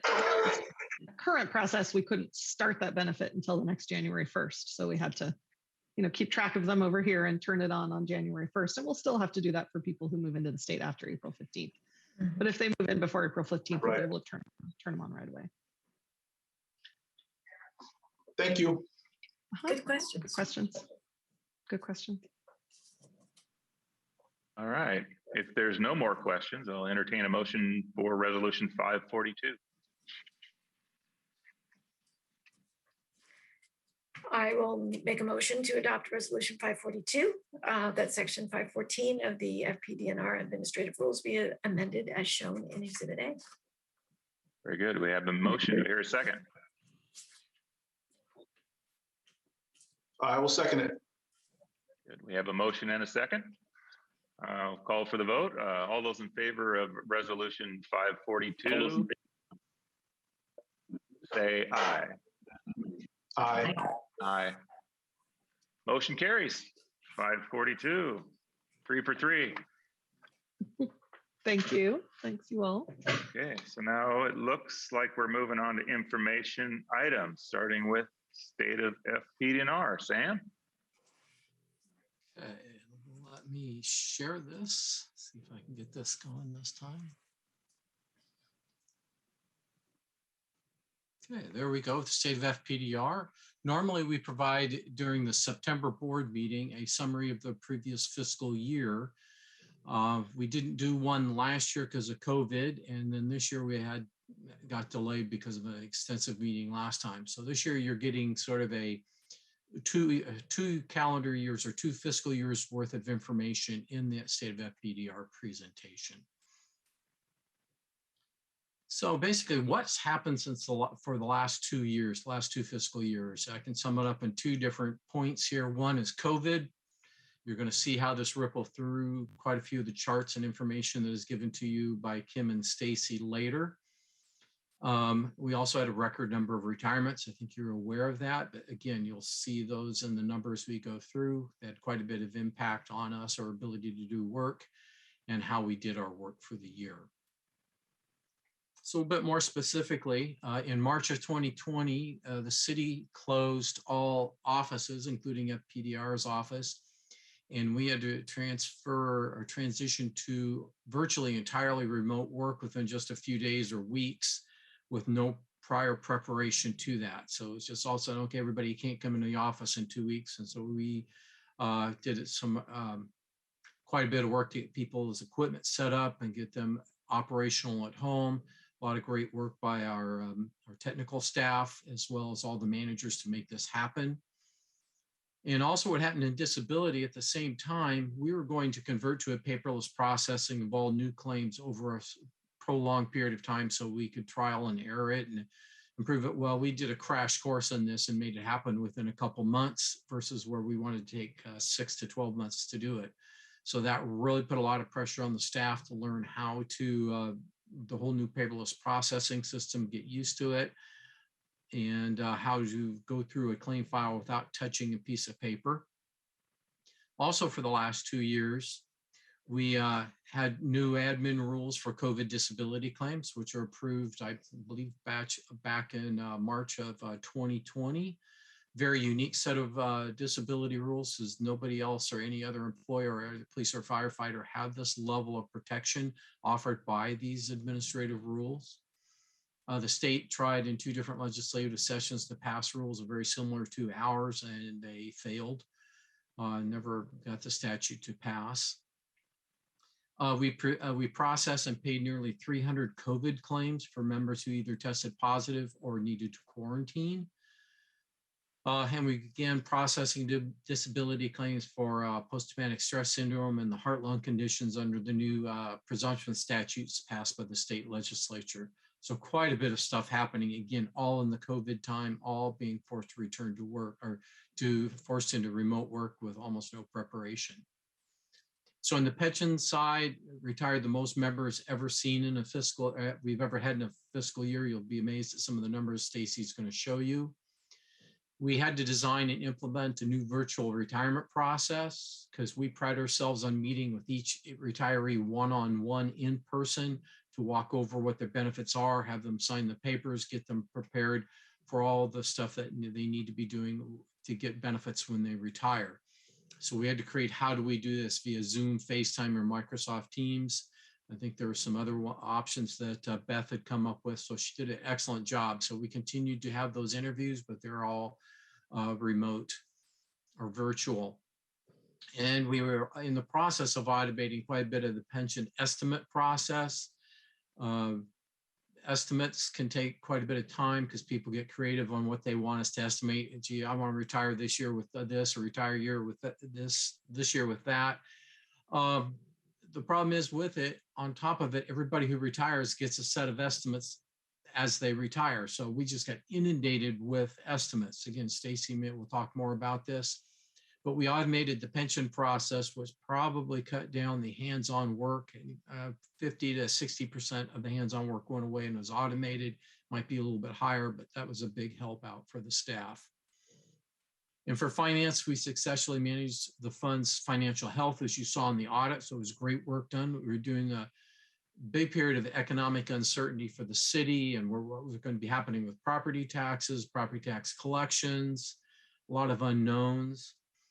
And a lot of pension costs and things were changing. So there were a lot of very fluid in what was happening in the finance area, and we had a lot of unknowns. So again, great work with the finance team to stay on top of all that and not lose track of what was happening. We also did some technology stuff. As we noted, we converted to a paperless claims system with that called digital claims processing. So all new claims are coming in digitally, or we're converting all paper to digital. We purchased a new phone technology so our members who had experienced change in service when they called our office. Our main line, that when people called in, went into a hard handset or desktop set, and you could transfer, whoever answered that set could transfer calls. But when you go virtual and half the calls have to be routed to somebody's home, they did not have the ability to transfer calls. So we bought some software that allowed them to mimic what they could do on the handsets. May seem small, but it's very huge to our customers because we're having to take phone messages all the time rather than transferring people to other members that could, other staff members that could help them. We upgraded and introduced our ability to share secure documents with members and medical providers, again, so we didn't have to photocopy everything. And a lot of our documents right now, at least on the newer claims, are electronic. So we had it's a Dropbox type situation. So nobody had to come into the office. Nobody had to find a fax machine somewhere in their neighborhood. They could, as long as they had email, they could send it to us, or just actually, or the internet, they could send it to us. And again, FPDR portal, which is an area where a lot of people can do a lot of they can maintain some of their own records, send us information, get information from us. So we encourage more people to use it. Some people were resistant, but we had a lot of phone training with them, helping them out. And that's quite a bit, especially when you're trying to teach people who aren't big on how to use the internet or some of the technology, some of our more senior retirees, but it was very helpful to them. Once they learn how to use it, they like it. We like it because we don't have to handle all the paper. We also trained a new business systems analyst, hired one, and a financial analyst. So some great new people we have on board. It's really interesting how to train somebody when you can't see them. They have to be at home while you're doing this. So Stacy did an excellent job of trying to do remote training for Asha when she was there for financial analysts. So kudos to her. Welcome to new trustees, Christopher and James, and then we added Margaret after the end of the fiscal year. And we continue to provide our seamless service and continuous availability to our members. We still were able to maintain pretty much people answering the phone calls. Very few calls went to recordings. We were there. People were taking calls from home. People were helping people from home and so our members didn't know if our staff is at home or in the office, which is very positive. So you can see the impact that COVID had and the retirees or the high retirements. And so we'll dive a little bit more into that. So that was an overview of what happened. So it's happening this year. We're expecting offices to open back up in the first quarter of 2022. We haven't got the exact date when the city's going to allow that to happen. We're going to be implementing a hybrid work model for our staff. So our staff can choose a schedule where they can work part-time from home, part-time in the office. Quite a few of our staff members are going to try to work from home as much as possible, but we are going to have some mandatory days in the office once every 2 weeks, just so people can see that other people are alive in the Bureau. Plus we can do some in-person team meetings and maybe work on some special projects that work best with face-to-face consultation. We're evaluating the lease and office options. We've talked about this the last board meeting. I'll provide a little bit more update on this here at the end of this board meeting. Renewing the two technical contracts, which you approved last time, in the RFP for the managed care organizations, which you just approved going forward, and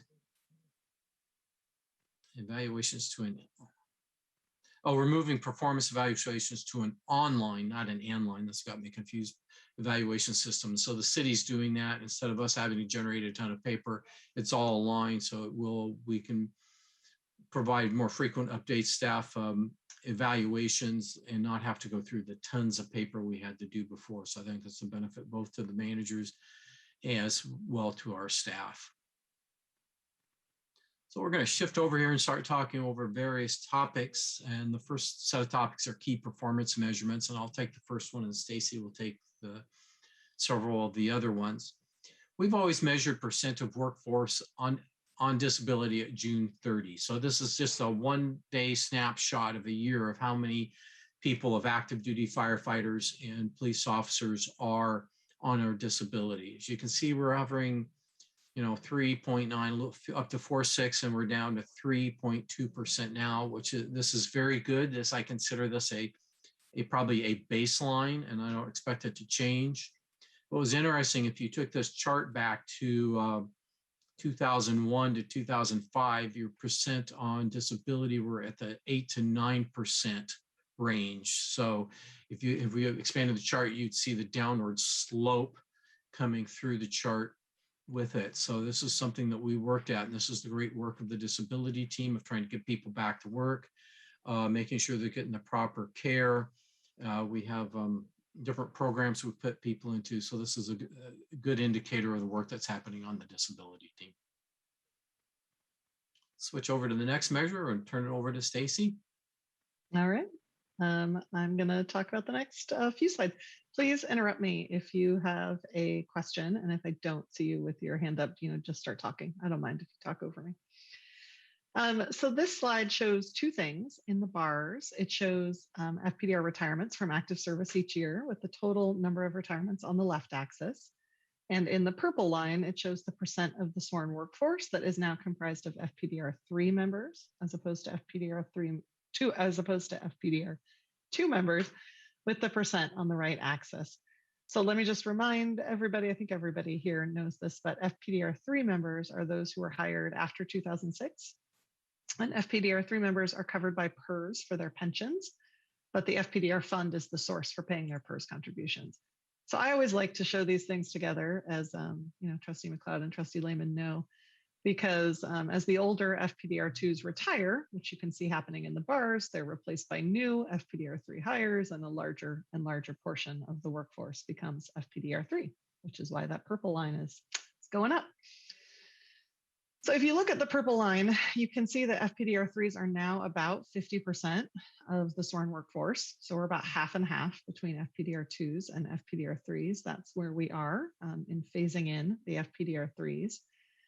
But really the big story on this slide, I mean, really the big story, at least for the pension program and the finances for FPDR in the last fiscal year, is about retirements, which we have talked about a lot over the last year.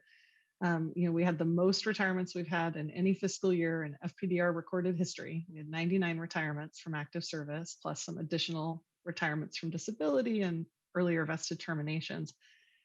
So you can see that big bar in fiscal year 2021. Those are the 99 service retirements.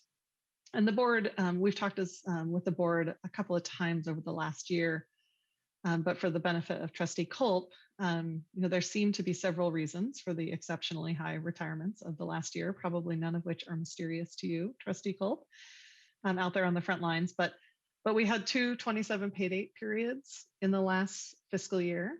And those, again, happen when employees receive 27 paychecks in the 12-month period used to calculate their final pay, rather than the 26 you would normally receive given our biweekly pay structure. So we had two of those opportunities last fiscal year. We also had a pretty long gap since the last 27 pay date period.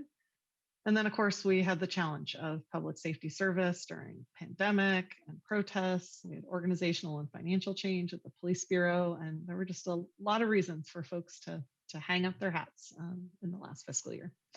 You can see that in this slide. I'm going to move to the next slide, Sam. So Trustee Lehman and Trustee McLeod have also seen this chart many times. They're probably sick of this chart, but let me explain it to you, Trustee Culp. FPDR pays for virtually all of our costs, both our benefits and our administrative costs, with a dedicated property tax levy that is separate from the city's general government levy and other levies. I think you know that. It is an unusual way to fund a pension or a disability plan, but we won't get into that now. But city charter caps our levy, the FPDR levy, at $2.80 per $1,000 of real market value, which is different from assessed value, which is what those of you with City of Portland property tax bills pay your property tax on. Our cap is on real market value. So this chart shows where we have been and where we project to be over the next 20 years in relation to that cap. So the red line running across the top is the $2.80 cap. That's what we want to stay away from if we possibly can.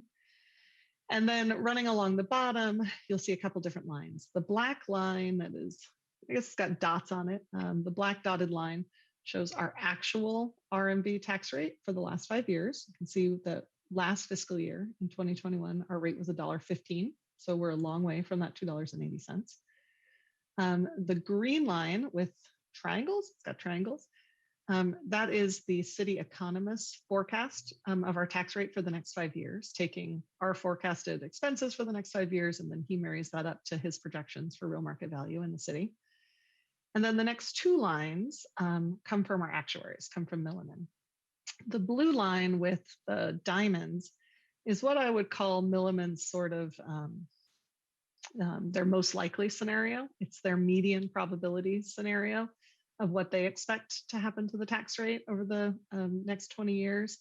Whereas the orange line with the squares is kind of Milliman's worst case scenario. It's their 95th percentile scenario, meaning that 95% of the scenarios they ran through produce a tax rate either at or lower than that line. So this is kind of a worst case scenario with the orange square line. So you can see that even at that kind of worst case scenario, and this analysis was run in June of 2020. So we run it every 2 years. We will update it here in 7 or 8 months. But even at kind of a worst case scenario, we're topping out at like $2.17 per $1,000 of real market value, which is pretty safely under that $2.80. So we continue to be really confident that we're not going to hit that cap, even as we go through this very expensive time when we're continuing to phase in the pre-funded PERS contributions for existing and new FPDR 3 members. At the same time, we're continuing to make direct pension payments ourselves to FPDR2 retirees and surviving spouses. Any questions about this chart? Yeah, I have one. Yeah. The green city economist forecast, when was that done? So that is, gosh, that is last January. So that is like 10 months old at this point. But I almost said something about it. And then I thought, oh my gosh, they're going to want me to stop talking about this chart. But maybe I'll say something about it now. But did you have another question about it? No, that was my assumption because it doesn't seem to be accurate. But I was just curious because I know the other two are a couple years old, and I was just curious where that one was. Yeah, so that one was developed in January of 2021, and you can see how it is misaligned, both with reality, the actuals of the last 5 years, and also what the actuaries were projecting before that. And the reason for that is that the city economist, out of coming from a place of caution and uncertainty several months ago, decided he projected 0 RMV growth for the next fiscal year, for fiscal year 21-20, the fiscal year we're in now, 21-22. So he projected no RMV growth, which has definitely not been the case. So that's why you see that sudden jump up to $1.32. It's not that our expenses have jumped up, it's that he thought our expenses are increasing every year, and then he was projecting that we'd have flat RMV growth. But when he updates this in a few months, I'm sure it won't look like this. And do we have a new city economist? We do. So as you all know, because the city economist used to chair the board, Josh Harwood left the city and is now working for Metro. But I was on the interview panel. We had a lot of great candidates, and we chose a new city economist. His name is Peter Husselman. I can't remember how to say his last name. And he comes to us from the think tank at PSU that does a lot of economic forecasting in the Northwest, whose name just now eludes me. Okay, well, thank you for that. Anyway, yes, he's coming on board. He is on board right now as we speak. Thank you. Okay. Any other questions about this chart? All right. Sam, I think you can move on to the next. This slide talks about administrative spending.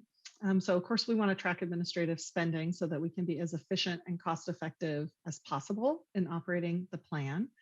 So there are 2 different measures on this chart, as there have been for the last several times we've presented the state of FPDR. So the gold line shows administrative spending as a % of total plan spending, and the purple bars show administrative spending per plan participant. It's like I have some sort of problem. I can't just put one thing on a slide. I don't know what my problem is.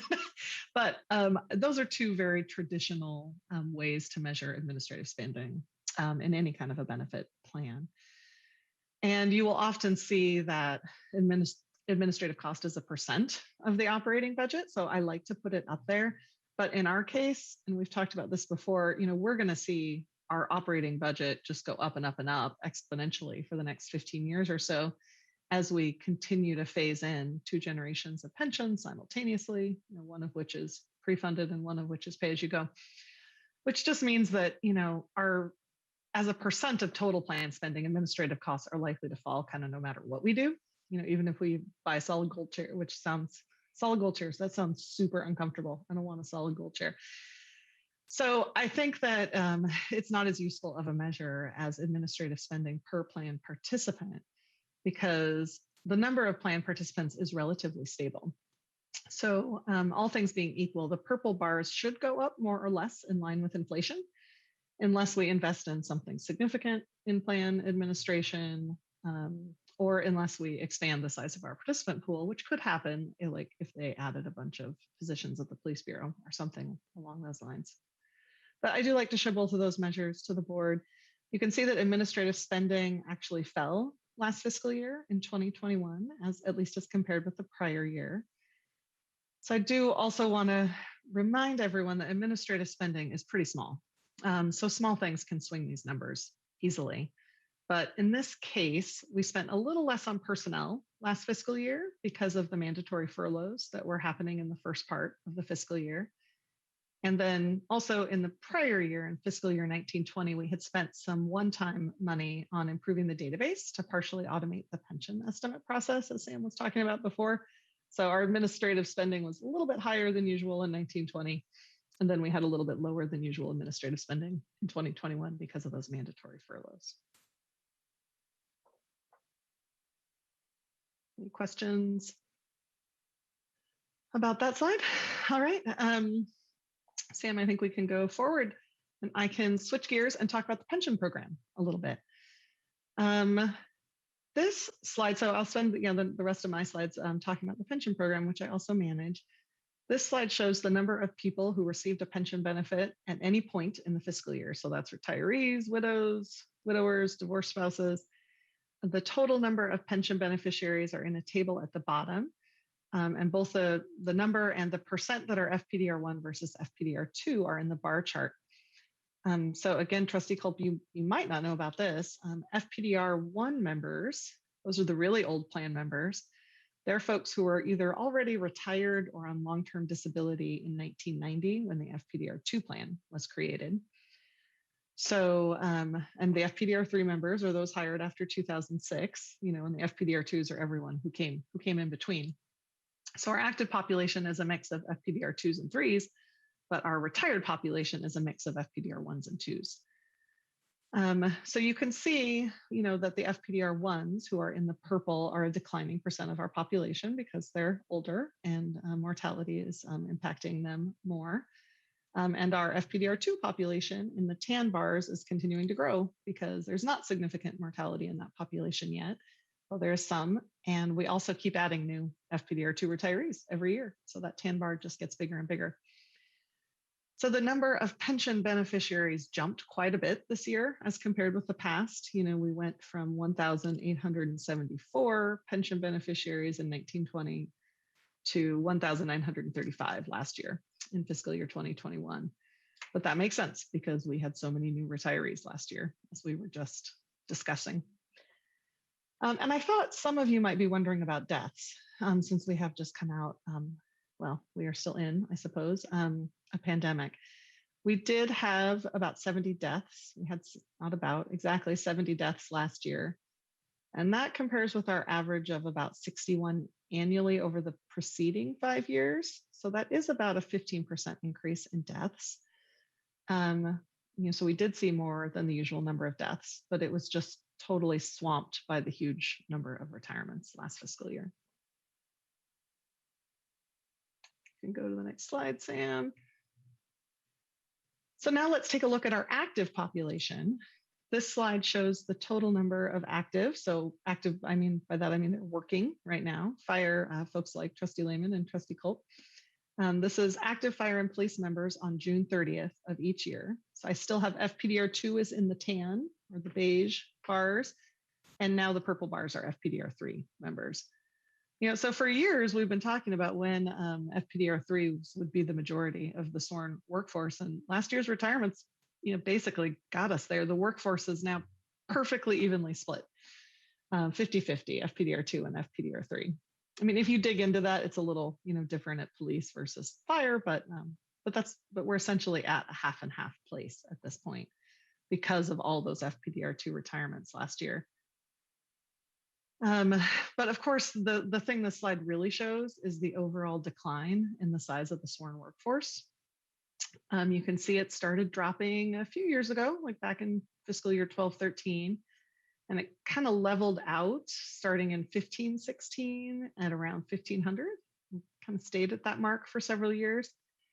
But it dropped really significantly last year from 1,543 at June 30 in fiscal year 1920 down to 1,454, about 90 less in fiscal year 2021. So the SORN workforce has shrunk a lot. Again, all those retirements. So these are actual employees, actual people, not positions. So police has a lot of vacant but authorized positions right now, and we'll see if they can start hiring to replace some of those retirees over the next year or two. It's a hot topic with City Council right now. Can move on to the next slide. So those last two slides are about people. This slide shows the amount of money we've been spending on all those people. This shows all of our pension expenses for the last 10 years with PERS contributions for the active FPDR3 members in purple and the direct pension benefit costs for the retired FPDR1 and 2 beneficiaries and their surviving spouses in tan. I think, what I want to say about this slide is just that, the average annual growth in pension costs over the 10 years on this graph is just a bit over 5%. But costs grew 6.5% for fiscal year 2021 as compared with 1920. And they grew 6.8% in the year before that, in 1920 as compared with 1819. So we are seeing an acceleration in pension cost growth, but nobody should panic because that's what we're supposed to see. As I've already said, we're funding 2 generations of pensions simultaneously. And one is pay as you go and one is pre-funded, and we're still phasing in the pre-funded generation. So we should continue to see this acceleration in pension costs. But to keep in mind that in the long run, since pre-funded plans are less expensive than pay-as-you-go plans, once we're through this transition, future generations of Portland taxpayers will reap the benefit of the transition to a pre-funded plan that is less costly than our current pay-as-you-go plan. All right, any questions before I hit my last 3 slides? Is there a projected date on when that happens? When we're fully through and fully into the pre-funded? Correct. So there's a projected date that is in the mid 2030s for the moment of our peak expense. And that is like the moment when all of our FPDR2s are retired and getting their pension benefits, and almost all of them are still alive. And that is also the moment when our entire active workforce is in FPDR3. So we're paying maximum PERS contributions and we're paying maximum pension benefits. So we expect to hit that moment of peak expense in the mid 2030s. I don't have a projected date for when, basically what you're kind of asking then is then when would all the FPDR2s have passed away? We would no longer have their plan, which is a pay-as-you-go plan, and that probably all things being equal would, it's going to trail off, but it would probably be 35 to 40 years after that because surviving spouses and actually, Trustee McLeod would probably have a better idea of how long that would take than I would. So it's a long ways away though, before we're fully in just a pre-funded plan. That's more like 2 generations from now. But we'll be through the worst part of funding this transition in about 15 years. Actually, I've been jotting down questions that went, but this is a good spot for me to ask this one question.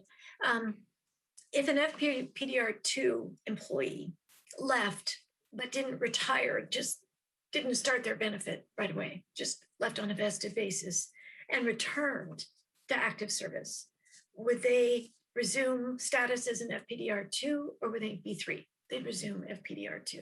Okay. Yep, they would resume as an FPDR. And then that would be regardless of the break in service. We don't have a break in service rule. If they have existing FPDR2 time, even if they left for 15 years, when they came back, they'd come back as an FPDR2. They'd go back in that status. Okay, thanks. So I hadn't even thought of that, Trustee McLeod. This could take forever.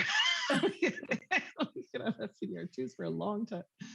Well, I was just thinking about that in the unique context of what fiscal year 2021 was like for police and fire, and just thinking if someone had a year or 2 off and kind of caught their breath and decided that things stabilized and the temperature had gone down and they wanted to return, that it's good to know that they'd step back into their prior tier. So since you also mentioned it earlier on an earlier slide, you talked about the fact that obviously the number of new retirements substantially outweighed the retiree deaths, but the retiree deaths were higher than normal as well. So I wondered if there was information available as to whether those higher deaths were the result of COVID in some cases, or if we don't just get that information. We don't get reliable information. We do get death certificates for everyone who dies, obviously. We need those. And in a few cases, those death certificates may have listed COVID as the cause of death, but also frequently they may not have.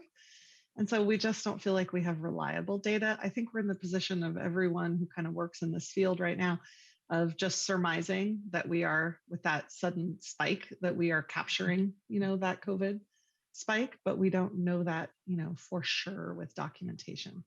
Okay. Thank you.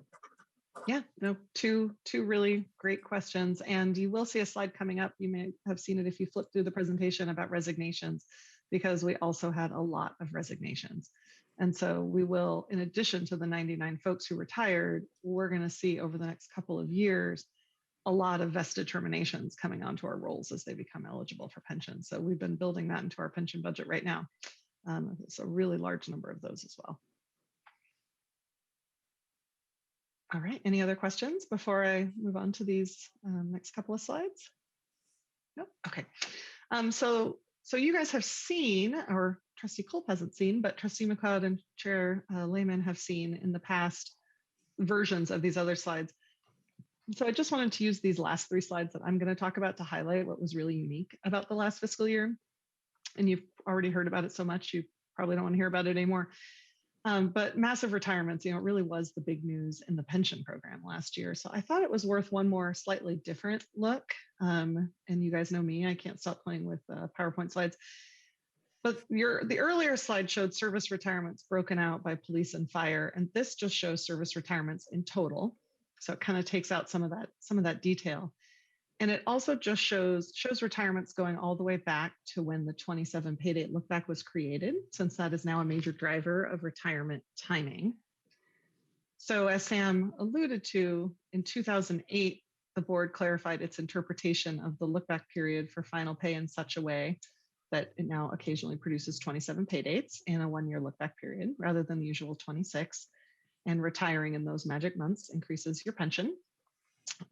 So that's what I mean by the 27 pay date. I think though that Trustee Culp, you know what a 27 pay date retirement is.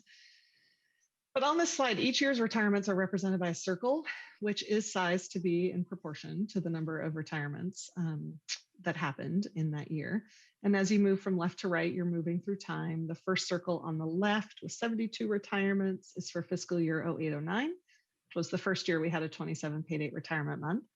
And the last circle with 99 on the right is for the last fiscal year, 2021. But which circle goes with which year isn't super important, because I think this slide helps you step back and look at the overall pattern in retirements. You can see where 99 is in relation to the other years, which we've already said it's much, much bigger than previous years. So you already know that. But in this chart, I think you can also see the relationship between the timing of 27 pay date months and the number of retirements, because years with no 27 pay date months are in yellow. Years with one 27 pay date month are in orange, and years with 2 27 pay date months are in green. So from that, this may be obvious, but it jumps out to you that, with one exception, our highest 4 retirement years were years that had 2 27 pay date months. And that one exception was the first year that 27 pay date retirements were offered, which was in fiscal year 0809. So we know that having 2 of those months available in a year is going to contribute to high retirements that year. And our 3 lowest years were years where there was no 27 pay date retirement opportunities. But I also thought it was interesting. You can see a little bit of a bounce effect, and we may not really have enough data to be conclusive about this, but you can see a bit of a bounce effect after a year with no 27 pay date retirement months. So for example, after 2 years with no 27 pay date months, we had 64 retirements in fiscal year 11-12. And after a year with no 27 pay date retirement months, we saw a big bounce last year in fiscal year 2021. So although there are all these other things going on that could have encouraged folks to retire early, the pandemic and protests and all of the organizational and financial change at the police bureau, it also, we may be seeing to a large extent the combination of having 2 27 pay date months available last year and a little bit of the bounce effect from not having had a 27 pay date opportunity the year before. I think it would have been a big year regardless, but certainly the other pieces probably made it extra big. So that's my colorful slide for the day. I promise not to put any more colorful slides up.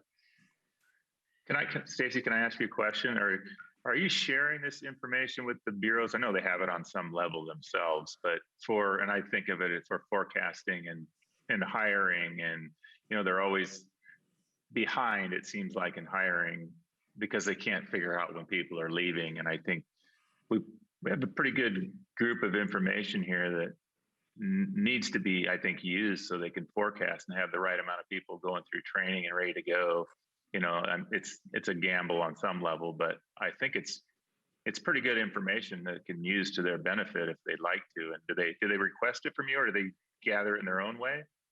Absolutely agreed. And I do work really closely with Jay Guo, who is retiring from fire, who's the kind of my counterpart at fire, and with Ken Lee at police, who is my counterpart over there. Although all of that world, as you may know, is kind of discombobulated right now as we do this public safety consolidation administrative effort that is going on. But yes, I do share this information with them. I don't know the degree to it. I haven't shared this slide with them, this particular data where I'm talking about the bounce effect, which I do think is interesting. So I will share that with them. But we do share, in fact, police just asked me this morning, how many people did we hire in the last 5 years? It's easier for them to get that information from us than it is for them to extract it from their own systems.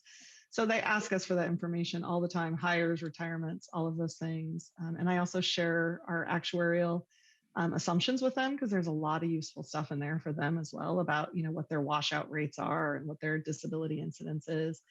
So we do share all of that with them. And you would probably know better than I would, but it does feel like a lot of, especially the hiring issues at police and fire, are around being able, aren't really related to them knowing or not knowing when people are going to retire, but them getting the capacity in place to hire and train people that much. Like, it was not a surprise to either police or fire that they had a massive number of retirements last year. But the structure of how they run the training academies at the Fire Bureau, where there's 12 in each class and they can only do so many each year. And at police, the background investigator issue. I mean, it seems like there are a lot of those kinds of logistics, nuts and bolts issues that get in the way of hiring. And then, of course, there's money, because ideally you would hire in advance. This is happening, you hire in advance, you get them trained up, but then you have to double fill into positions for some period of time, which neither police nor fire has the money to do that. Yeah, okay. I just wanted to make sure, because you can't control that part. That they have to figure that out themselves. I mean, there's always a way to do it. And if they decide not to, then that's their choice. But as long as they're getting all the information, and if they want to use it, they can. If they don't, they don't. But I want to make sure that they have it, because I've been in numerous conversations where they can't do it because they don't know what's going to happen. And this isn't going to tell them what's going to happen, but it's going to give them a pretty good idea. And so what they do with the information's up to them. But I just want to make sure it's being shared, which I'm sure it is, because you're pretty thorough. Thank you. Yeah, but we definitely do share this, although I have not shared this specific slide and this specific analysis about the bounce effects. I will share that with them, because I do think it is even more useful in terms of predicting what are going to be the really big retirement years. And I should also say that as part of just the budget process, which we're in the middle of this right now for the next budget, is that we go through in the excruciating detail with police and fire about hiring projections, because we really need to know how many folks they're going to hire for a PERS contribution budget. And it is an odd, it's an odd mix of a lot of aspirational thinking and then me dragging everybody back to the data, because police always thinks they're going to hire 150 people, next year, but they've never done that before. And at fire, it's a lot more predictable and a lot more, I think the retirement information is a lot more useful at fire because they can stay at full strength. Police is so far in the hole already, like the retirement projections just, dig them deeper. It feels hopeless to them already as it is, I think. But that's a really good point, Chair Lehman, and I will make sure to share this information with them. And I do try to share, and we're in frequent communication with them. Thank you. Thanks. All right, Sam, I think you can go to the next slide. You guys will be rid of me here in just a minute. Another thing I thought the board might like to know about the last year, and Sam has talked about this a little bit, is what exactly the retirement experience was like for members during the pandemic. And I don't know if Trustee Lehman and Trustee Culp have been able to talk to anyone who retired during the last year, probably. So unfortunately, we had to retire everyone virtually. Normally, retirement is an in-person event with our pension coordinator and often their spouse, the member's spouse, not the pension coordinator's spouse. They meet with Beth, who's our pension coordinator. She ensures all their papers are signed. She goes over everything with them, kind of flags for them the things they need to do elsewhere around the city. But it's also often kind of a celebratory occasion in our offices when someone comes in to retire. And we definitely missed having that energy this year. And there would have been a lot of that energy this year with all of these retirements. So it was a little disappointing to have to retire everyone virtually, but we did try to replicate that happy experience and celebratory experience as best as we could in the virtual setting, and we tried to make it as easy as we could for folks. So we wanted to make sure our members didn't have to go find notaries, because a lot of the signatures do have to be witnessed. So we set up our staff so that we could witness signatures on camera. We had to figure out how to exchange documents, highly confidential documents securely. So we set up a secure portal and made it as easy to use as we could. And we had to give everyone individual passwords, but we thought of a system to make them pretty easy for folks to remember as well. And Beth, our pension coordinator, from the beginning, she was game to just meet people wherever they could meet. So of course, we retired a lot of people on Teams and Skype and Zoom, but we also retired a lot of folks on FaceTime because people knew how to use FaceTime, especially at the start of the pandemic. That's what people were familiar with. And then we tried to make our staff available for like really true hand-holding, like stem to stern technical assistance through the whole process. And it went, I kind of think, almost unbelievably smoothly, considering we had the double whammy of the most retirements we've ever had. And then we had to, create this whole new process. But we had the benefit of time to prepare because most of our retirements didn't happen until August. And I think it did go really smoothly. At the same time, we're really looking forward to being able to offer in-person retirement to folks again, because I think people enjoy that experience. We will continue to offer virtual, which we never did before, but we will continue to offer virtual appointments if people don't want to come downtown. We also understand that, but we're excited to go back to in-person retirements. And I did want to give a special shout out, not just to Beth Hutton, our pension coordinator, but to Julie Hall, who is our truly fantastic office support specialist, who did a lot of the hand-holding for folks as they move through this new process. And also to Julie Chris, our business system analyst, who helped us set up some of these tools. Any questions about retirements and how they happen for folks? No, just can you clarify? I'm not sure I heard you right. Have you reopened the office and have you restarted the in-person option, or is that coming up? That is coming up, but I'll let Sam address that. Okay. He is more in the know about the state of affairs on that. Okay, thank you. Just real quickly on it, the city is finalizing their information and directive for how we move to the new environment. So where people can move back into the office. And like I said, we're going to do hybrid. We can go over that more, what that looks like in January. I think the city's going to open in phases where they try to get employees back and have only limited public interaction. And then probably latter part of first quarter, we'll start being able to have people spontaneously come into the offices. But we'll do it as quickly as the city gives us permission to do it. So I'm going to be targeting March at the earliest, most likely April at this point. All right, and I apologize, like the sun is streaming through my window and has now thrown me into shadow. And actually, we don't have a window covering on that window. It's kind of unusual for the sun. Sorry, if you can't really see me that well. I guess you don't have to see me, but, and I only have one more slide.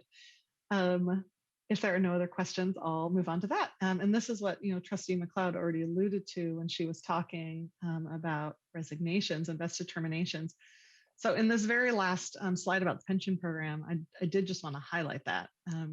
This slide shows the number of resignations, which is when an active employee quits or is fired, but is not eligible for retirement for the last 10 years. And it's broken out by fire in red and police in blue, of course. So it's helpful maybe to know that the median number of resignations in the first 9 years of this graph is 22. And there were 59 resignations last year in fiscal year 2021. So that's almost triple the median. And you can see at a glance that what's really different is police resignations. Fire had a lot of resignations back in 11-12. I'm not quite sure what was going on back in fiscal year 11-12. But fire resignations last year were basically in line with the usual pattern. It was the police resignations that were really off the charts, which again is probably not a surprise to anyone. But as Trustee McLeod was saying, when an FPDR 2 member resigns, they will eventually qualify for an FPDR pension. When an FPDR 3 member resigns, they will eventually qualify for a PERS pension if they have at least 5 years of PERS service. All of the FPDR 2 folks have enough service to qualify for a pension at this point. So in addition to the 99 folks who retired this year, we will be sort of slowly bleeding onto our pension rolls over the next several years, the 59 folks who also resigned in fiscal year 2021. And the last thing I'll say about this is that this chart doesn't show the breakdown between FPDR2 and FPDR3 resignations, but I can tell you that over the last 3 years or so, only about 20% of resignations have been from the older, more experienced FPDR2 population. But in last fiscal year in 2021, about 30% of the resignations were FPDR2s. So, we also lost a higher, in addition to just having more resignations, a higher percentage of those resignations were coming from the FPDR2 population. So, oh, and I said that those 59 folks would join our rolls, and I just realized that's not true because many of them were FPDR3s, so they will not join our rolls. It'll just be the 17 FPDR2 resignations that were FPDR2 resignations in 2021 that will eventually come onto our pension rolls.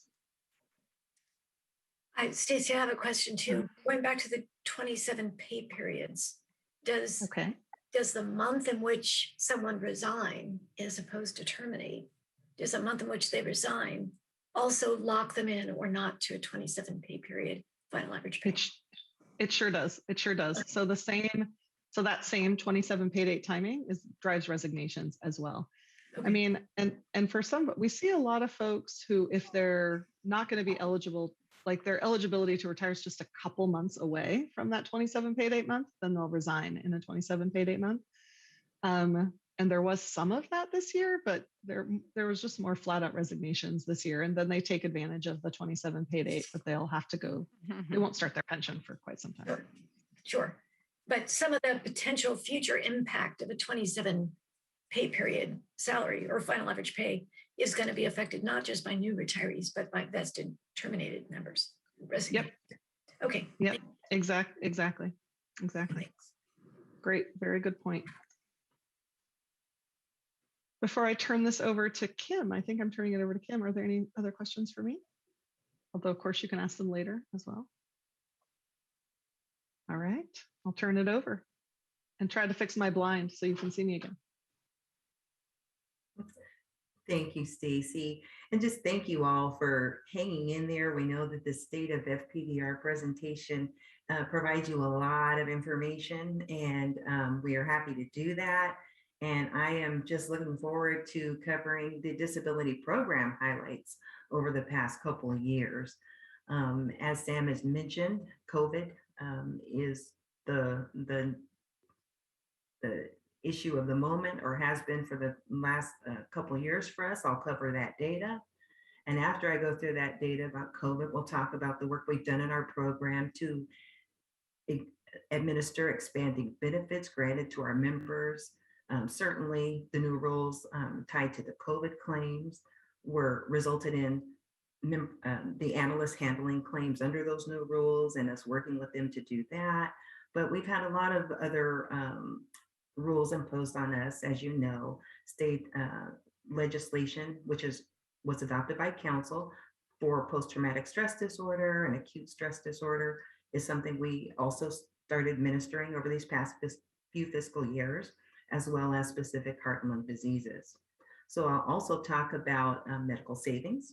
We did the presentation on the resolution for managed care organizations, and we'll cover the numbers now about that.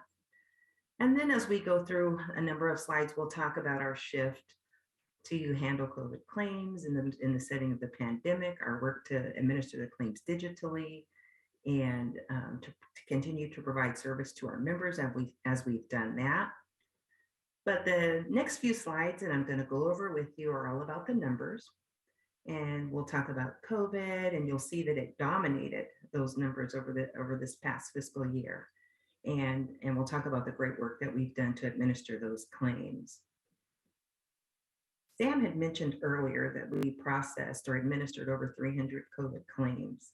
And as this next slide will show, this is where kind of the rubber meets the road. This is a nice presentation, I think, of the number of COVID claims. And typically, when we do the state of FPDR presentation, We like to provide information on injury cause, body parts, and things like that. But COVID was such a grand picture this year, we decided to present it this way.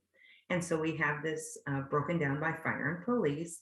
And fire on the left side, you will see that in this kind of a turquoise blue, if you will, that nearly 69% of the claims that were handled in fiscal year 2021 were COVID claims.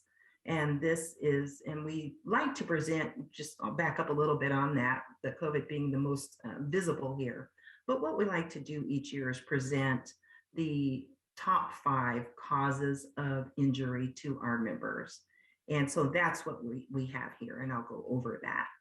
So again, for fire on the left side, we see that nearly 69% of claims filed were for COVID. And these were for exposures or those who had contracted the actual coronavirus.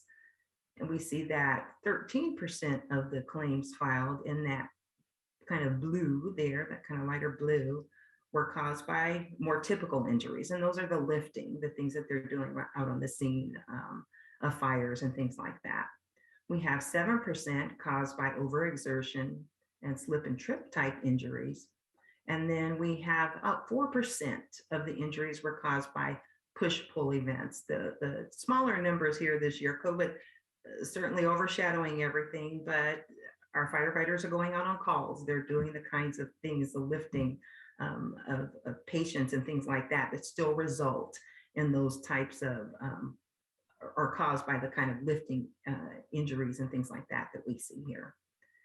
And so when we look at police, we see that nearly 57% of their claims were COVID. Again, COVID's taking the largest number of claims this past year. And we also see now in this lighter blue there, forgive me for squinting a little bit, but about 19% of their injuries were as a result of assaults and human altercations. We know that there were the protests and things like that. A lot of the assaults and altercations occurred during arrest and things like that as well. But we have about 19% of those injuries were caused by assault and human altercations. And next we have about 8% that were caused by overexertion. Again, these are sometimes in altercations, but they have a lot of other lifting and this is Julie activities that go as well. Did somebody say anything? Okay, sorry, I thought I heard something. I think Julie Hall, I think you were unmuted for a second. I don't know if you're muted now, but we heard you answer the phone or something. Oh, Julie is that fantastic office support specialist I was mentioning. I often wish you guys could meet these folks, but she's monitoring and helping, and then she's also covering the phones. And I think she forgot to mute herself when she answered the phone. Uh-oh, well, that's okay. Thank you, Julie. At least it lets me know that I'm paying attention to what's going on around me. So that's helpful.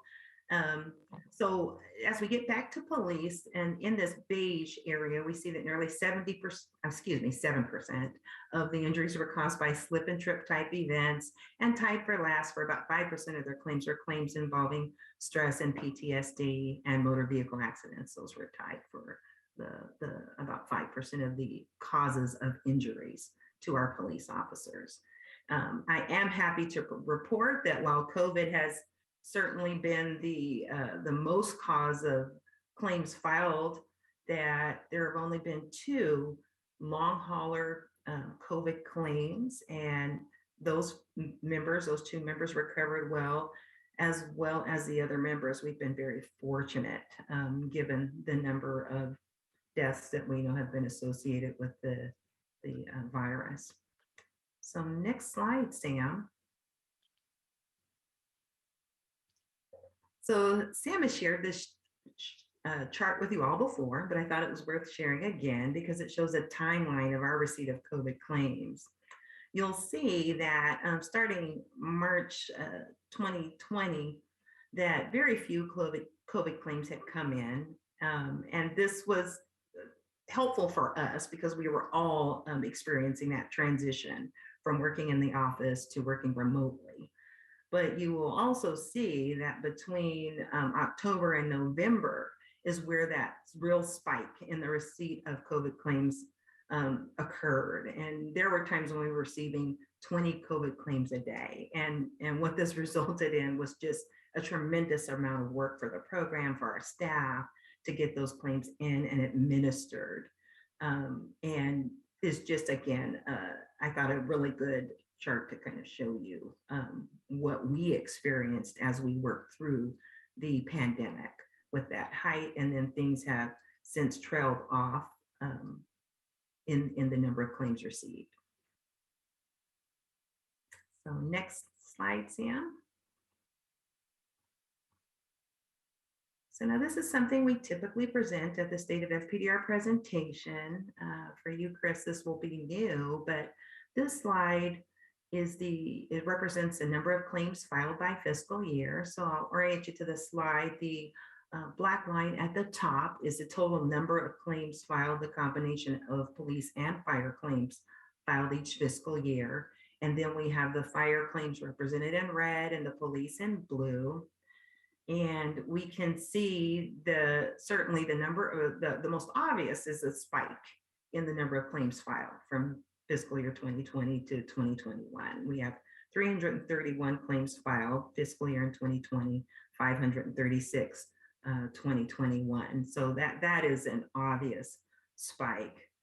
When you look at the breakdown in claims filed by police and fire, you can see that there's been a gradual number in the increase of claims filed since fiscal year 2017.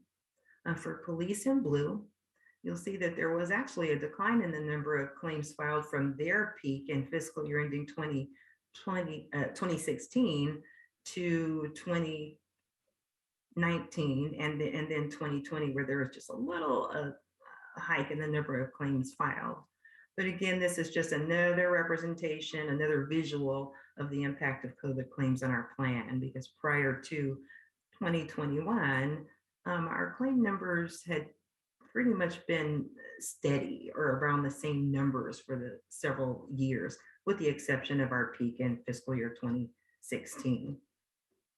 So at the bottom of this slide, we have the total number of active members for the fiscal year. Stacy has already gone over that information with you in an earlier slide.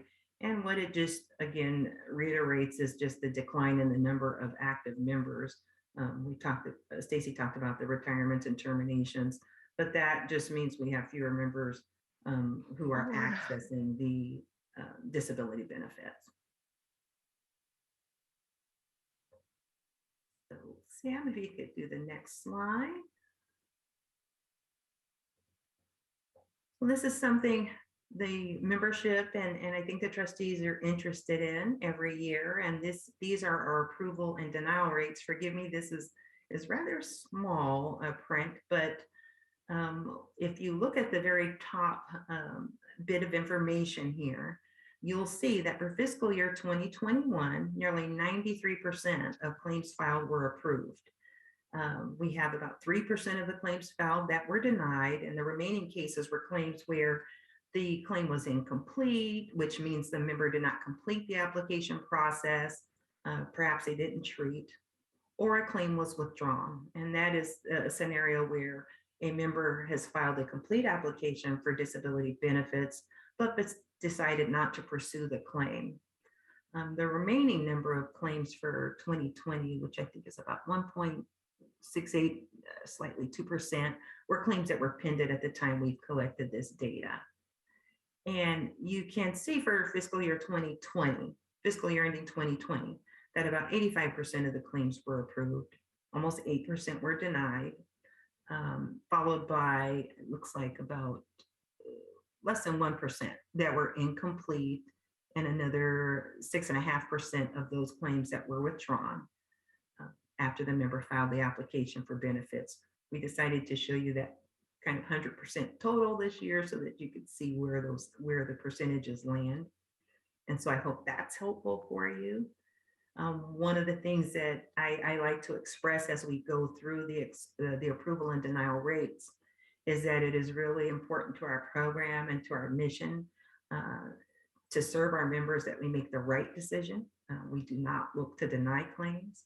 The reality is not every claim will be compensable, but we have a rigorous review process. We get some training for our trustees to walk them through that process. We have a rigorous process that we go through before a denial goes out the door, so that our members hopefully will know that we do take that very seriously.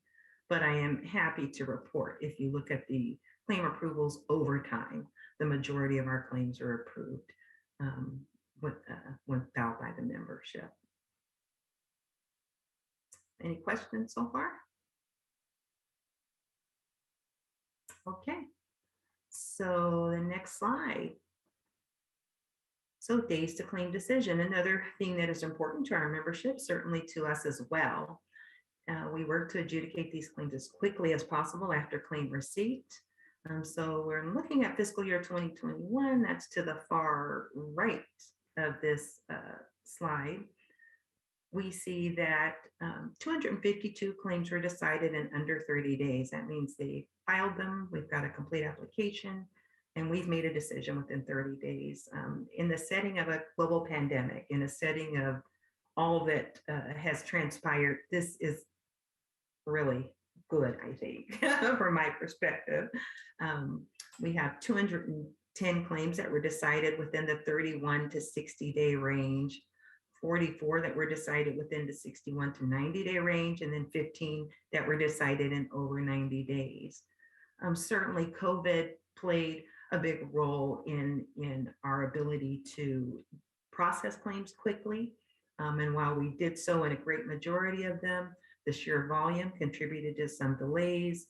And one really key important factor in all of this was that we still needed information from the medical providers to document time loss. And those were in cases where maybe the time off for a COVID claim didn't fall under the Multnomah County Health order.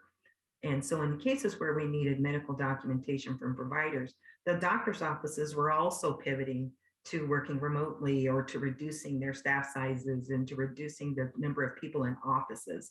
So we had to really work to work with our members to get information that we needed to administer these claims. So we weren't alone in our pivot to remote work.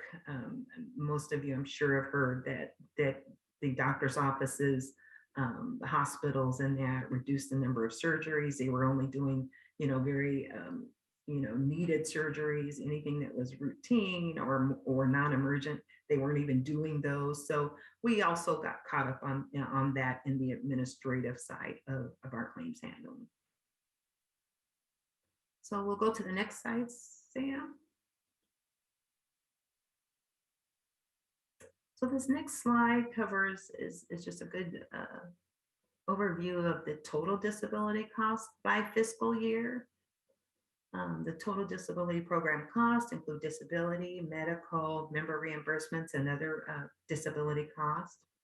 And we see that our program costs remain steady between fiscal year 2015 and 2019, thereabouts, if you look at that line. And we see that in fiscal year 2020, our costs were about $5.85 million. And it looks like about, I think, a 9% decrease compared to fiscal year ended 2019.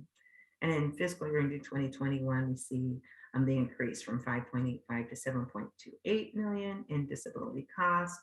And we're going to break that down in our next slide. So slide 20, next slide, Sam. So this slide breaks down our disability costs by fiscal year and our time loss and medical costs. The time loss are on the bottom in that kind of gray, and then the medical are on top in that purple. And when we're looking at our time loss costs, we see there was an increase in disability cost since the lowest cost that we see, it looks like fiscal year ending 2018 at 3.18 million. And we've had just a steady increase in our disability costs since that time, although gradual. And then we see that jump in disability costs from fiscal year 2021 when we compare that to 2020. The increase in time loss costs from 2020 to 2021 totally correlates with the COVID claims that we filed. Most of the COVID claims didn't involve medical treatment. There were only minor charges for forms or vaccinations when they occurred, but most of those costs associated with COVID claims were on time loss for people who were off work for exposures or those who had actually contracted the virus. So for our next slide, this is our time loss components by fiscal year, and these are all the disability benefits that we pay to membership. And the big picture is the green line with the triangles, where when we view that over the 10-year period, you can just see that dramatic drop, decrease in the cost paid to monthly benefit recipients. Monthly benefits are paid to members who are unable to return to police or fire employment after they've suffered an injury on the job. They're often very serious. Well, they are very serious injuries or illnesses that prevent them to return to work following the injury. A few things impact the monthly benefit payout. One is over the years, fewer members have converted to monthly benefits. And this means that most firefighters and police officers return to their jobs at injury. That's huge.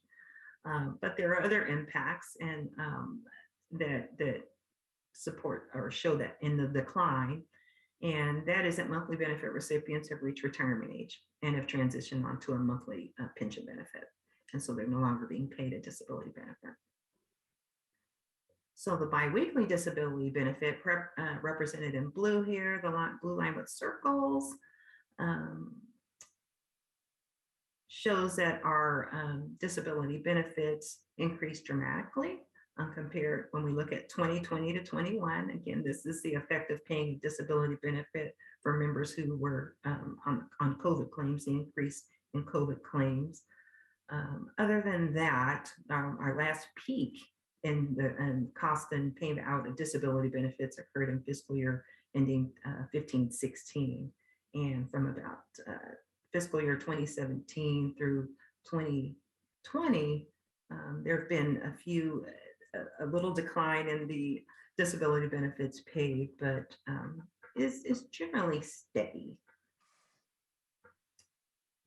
The orange bar, which is at the bottom, is our transitional duty return to work. And this is the money that we reimburse to the bureaus for providing transitional duty work to our police officers and firefighters while they recover from injury. It's a great program. It was, when we look at fiscal year ending 2020 to 2021, we see a little decline in utilization of our transitional duty program. Again, this is where COVID has had impact. Most of our members were only off work for a couple of weeks as a result of needing to quarantine to prevent the further spread of COVID. So this quarantine that took place following the claim filing, 2 weeks is not enough time for a bureau to identify and offer a transitional duty program. So we see that there was just less utilization of that program over this past fiscal year.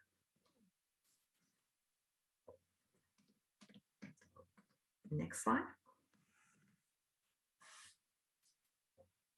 And this is our medical savings report, something that we talked about during the managed care organization resolution presentation. And what we see here represented in kind of the lighter orange is the total amount billed. The darker color rust is the total paid, and then the total savings.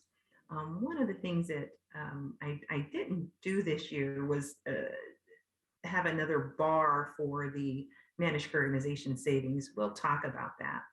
But what we have here is just a nice visual of the amount that the providers can bill us. If we had no managed care organization, we would be billed what is charged for these services. So that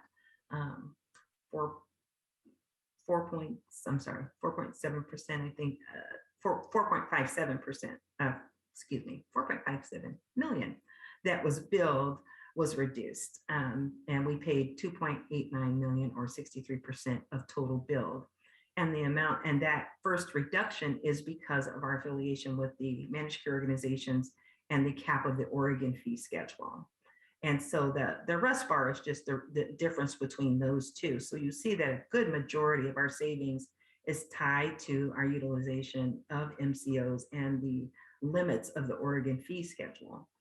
Not represented here, and we'll fix that for next presentation, is the additional discounts that we discussed during the MCO conversation earlier. And that is the additional savings that we get as a result of the doctors who are willing to take further cuts from their bill. We have, I think, about 14% that in additional savings. And I'd be happy to bring that back to you. I didn't prepare that for you today. And maybe I did. Let me just peek here real quick. Okay, I did kind of make some side notes. We have about 3% of the total total paid. We had another about 3% in network discounts this year from the savings that our managed care organizations were able to negotiate. So this slide is just a way of again, showing that when we look at our total build for fiscal year 2021, we see that there has been increase, slight increase from fiscal year 2019 through 2021. But we're still lower than the peak in the total build that we had in fiscal year ending 2018. So the medical is kind of interesting, certainly tied sometimes to the level of catastrophic injury claims that we receive and treatment that is filed. Some of the other things that impact the billings that we received are the types of claims when we are being billed for treatment on catastrophic injury claims or cancer treatment or cancer claims where the treatment and chemotherapies are very high. Certainly we see a high billing for those services. And then this also incorporates billing for claims on post-retirement and what we see in those claims typically are high costs for medications. Some of the chemotherapies are billed through on those claims, but we also see high billings for medications, the opioids and things like that have reduced over time, but still impact the type of billings we receive from providers. Any questions on this? Okay, so next slide, Sam. Oh, I think that's our last. Okay, so I just have a few comments then. We're almost done. As I talked about, and as the slide shows, and the number of slides have shown, COVID dominated our work over these past few years. I think it's really important to talk about the work that our staff is continuing to do during this pandemic to administer claims for injuries that are more typical. That were more typical. We had a huge focus on COVID claims, but we still administer claims for low back, knee strains, shoulder sprains, and things that are more typically occurring as a result of the work that our members do. But we also continue to administer some really complex medical claims involving herniated disc, Achilles ruptures, meniscal tears, and our analysts administered occupational disability claims for heart, lung, and cancer claims, as well as post-traumatic stress disorder and acute distress order claims. So there was a lot going on under the pressures that were added as a result of the COVID claims. And part of what we wanted to strive to do, even in this setting, was to continue to offer good service to our members and participate in training and things that we needed to do to effectively administer these claims. In response to the new COVID rules, the post-traumatic stress rules, and the heart and lung rules, we posted important notices so that we kept the members apprised of the new rules and how to access benefit for those rules. realizing that as we were all going through things, so were our membership, and we wanted to keep them informed of the new benefits that they would have access to, and what we would be doing to administer them. One of the things that I like to talk about too, and I'll go over briefly here, is just the medical management. We focus a lot on the accept, deny numbers and things like that, and they're very important to our membership. But our medical management is where we live. This is where we are walking and partnering with our members through the recovery process from injuries, like I said, ranging from strains and sprains to cancers and heart conditions and things like that. And it is where we are working to promote return to work for those that can. So I like to give a shout out to my team for the really hard work we do as we partner with our members through the recovery process. There's a lot that goes into that work. The medical management is critical to support our members through this process, and just something I like to mention.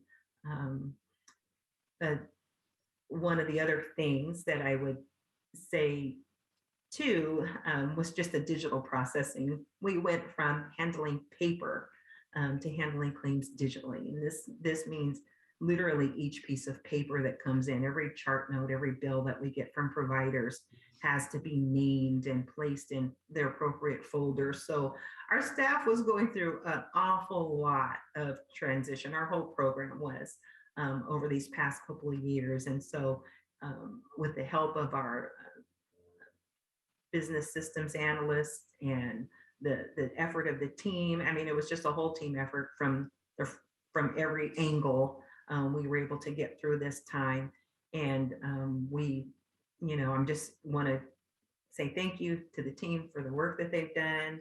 Thank you for the membership for bearing with us through all of this process and all of the rules that they had to learn and learn about and gain access to, as well as us. But we were able to get through it.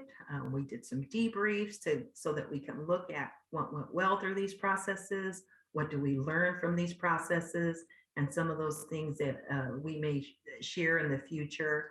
But overall, we move forward. We're going to learn from the things that we think we could do better, and as we continue to serve our members. So if there's any questions, anything in particular you'd like to ask, I'm open.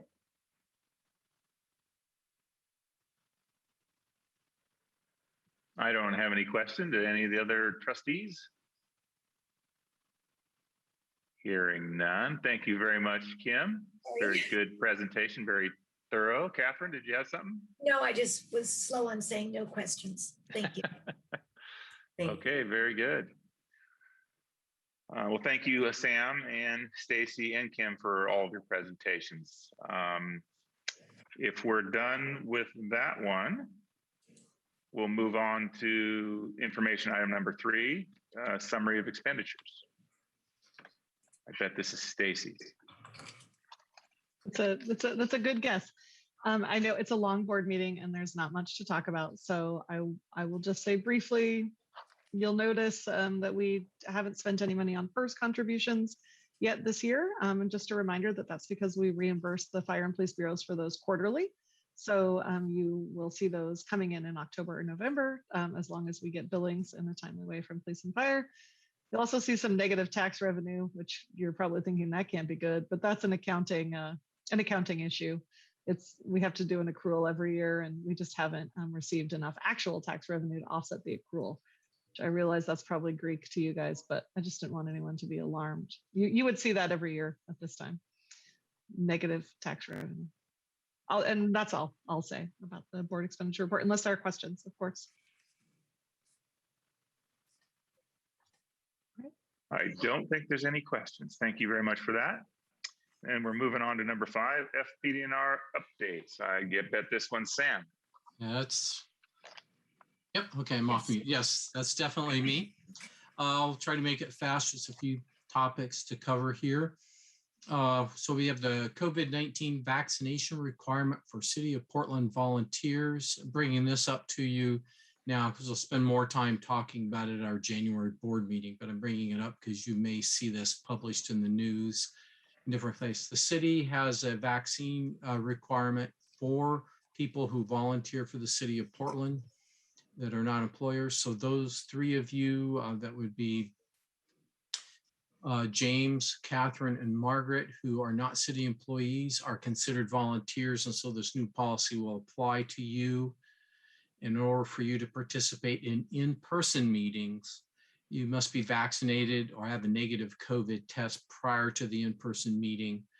I don't believe this is an issue because we're not likely going to start in-person board meetings maybe till March, but that's what we're going to talk about in January of when we should start and when we may have to be required to start in-person board meetings.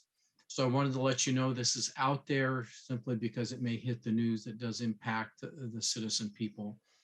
For Jason and your replacement, and Christopher, you're covered by the city employee vaccine policies that are appropriate for your bureaus when we come into it. But we'll talk more about how that it impacts when we go to in-person meetings and when and how we'll do in-person meetings in our January board meeting. So for an FPDR update, as you know, we have both Christopher and Jason's terms are expiring at December 31st. We put out a request for nominations for your positions. Christopher was the only person that put their name in for the police trustee position. So by default, Christopher is here for the next 3 years as our trustee for police. Jason, again, as you know, had elected not to. So we had two people that were Kyle McLowry and Jared Laws who were nominated. So we have an election in process. We have mailed ballots to all active duty firefighters, and they need to return those ballots to us by December 1st. And then on December 3rd, we'll do the tally and count. And then by the January board meeting, we'll have the new fire trustee in position at that point. We'll share you the name of the person as soon as the election is done. The votes are counted by me and a member of the city auditor's office, just so we have an independent verification of the vote. We don't open any of the ballots up until on the 3rd, when we get together with that. Okay, one other thing that's coming up is the equal to or better than test. I think Jason's aware of this, but and Catherine, you've heard of it. And Christopher, you have not. So I'll just quickly recap what that is. A public employer that provides retirement benefits to its police officers and firefighters under a plan other than PERS, such as FPDR, may petition the PERS board for an exemption from PERS participation for those employees. Every 12 years, the exempt employers plan, in our case, FPDR plan, must be tested against PERS, and 2022 is the 12th year. So they'll be doing it next year. And under this test, it'll be determined if FPDR's benefits are equal to or better than those provided by PERS. How the test is run and the criteria for equal to or better than are controlled by Oregon statute and PERS administrative rules. FPDR does not have a role in this test other than to provide the information requested by the ETOB testing vendor. And so we'll provide that information to it. Once the testers go through all the information provided by us, they will provide their results and opinion to the PERS board, after which the PERS board will determine if FPDR meets the ETOB equal to or better than criteria. So on December 3, the PERS board is meeting, and at that time they will discuss the ETOB process and how it will move forward for next year. We'll provide you updates as this moves ahead for that. So any questions about that? Again, we'll provide you updates as we learn more and as when we provide information to that. The last time tests weren't conducted until the last half of the year. So, but again, I don't know this year's schedule. Let's see. One more thing is future board meetings. You saw in your packet our proposed calendar. If you notice, it's typical meetings are every other month. We do have what we call meet at board's discretion on alternate months. Our administrative rules say we're supposed to have 12 meetings a year, but we don't have enough topics to cover for 12 meetings. So the board adopted this approach a few years back.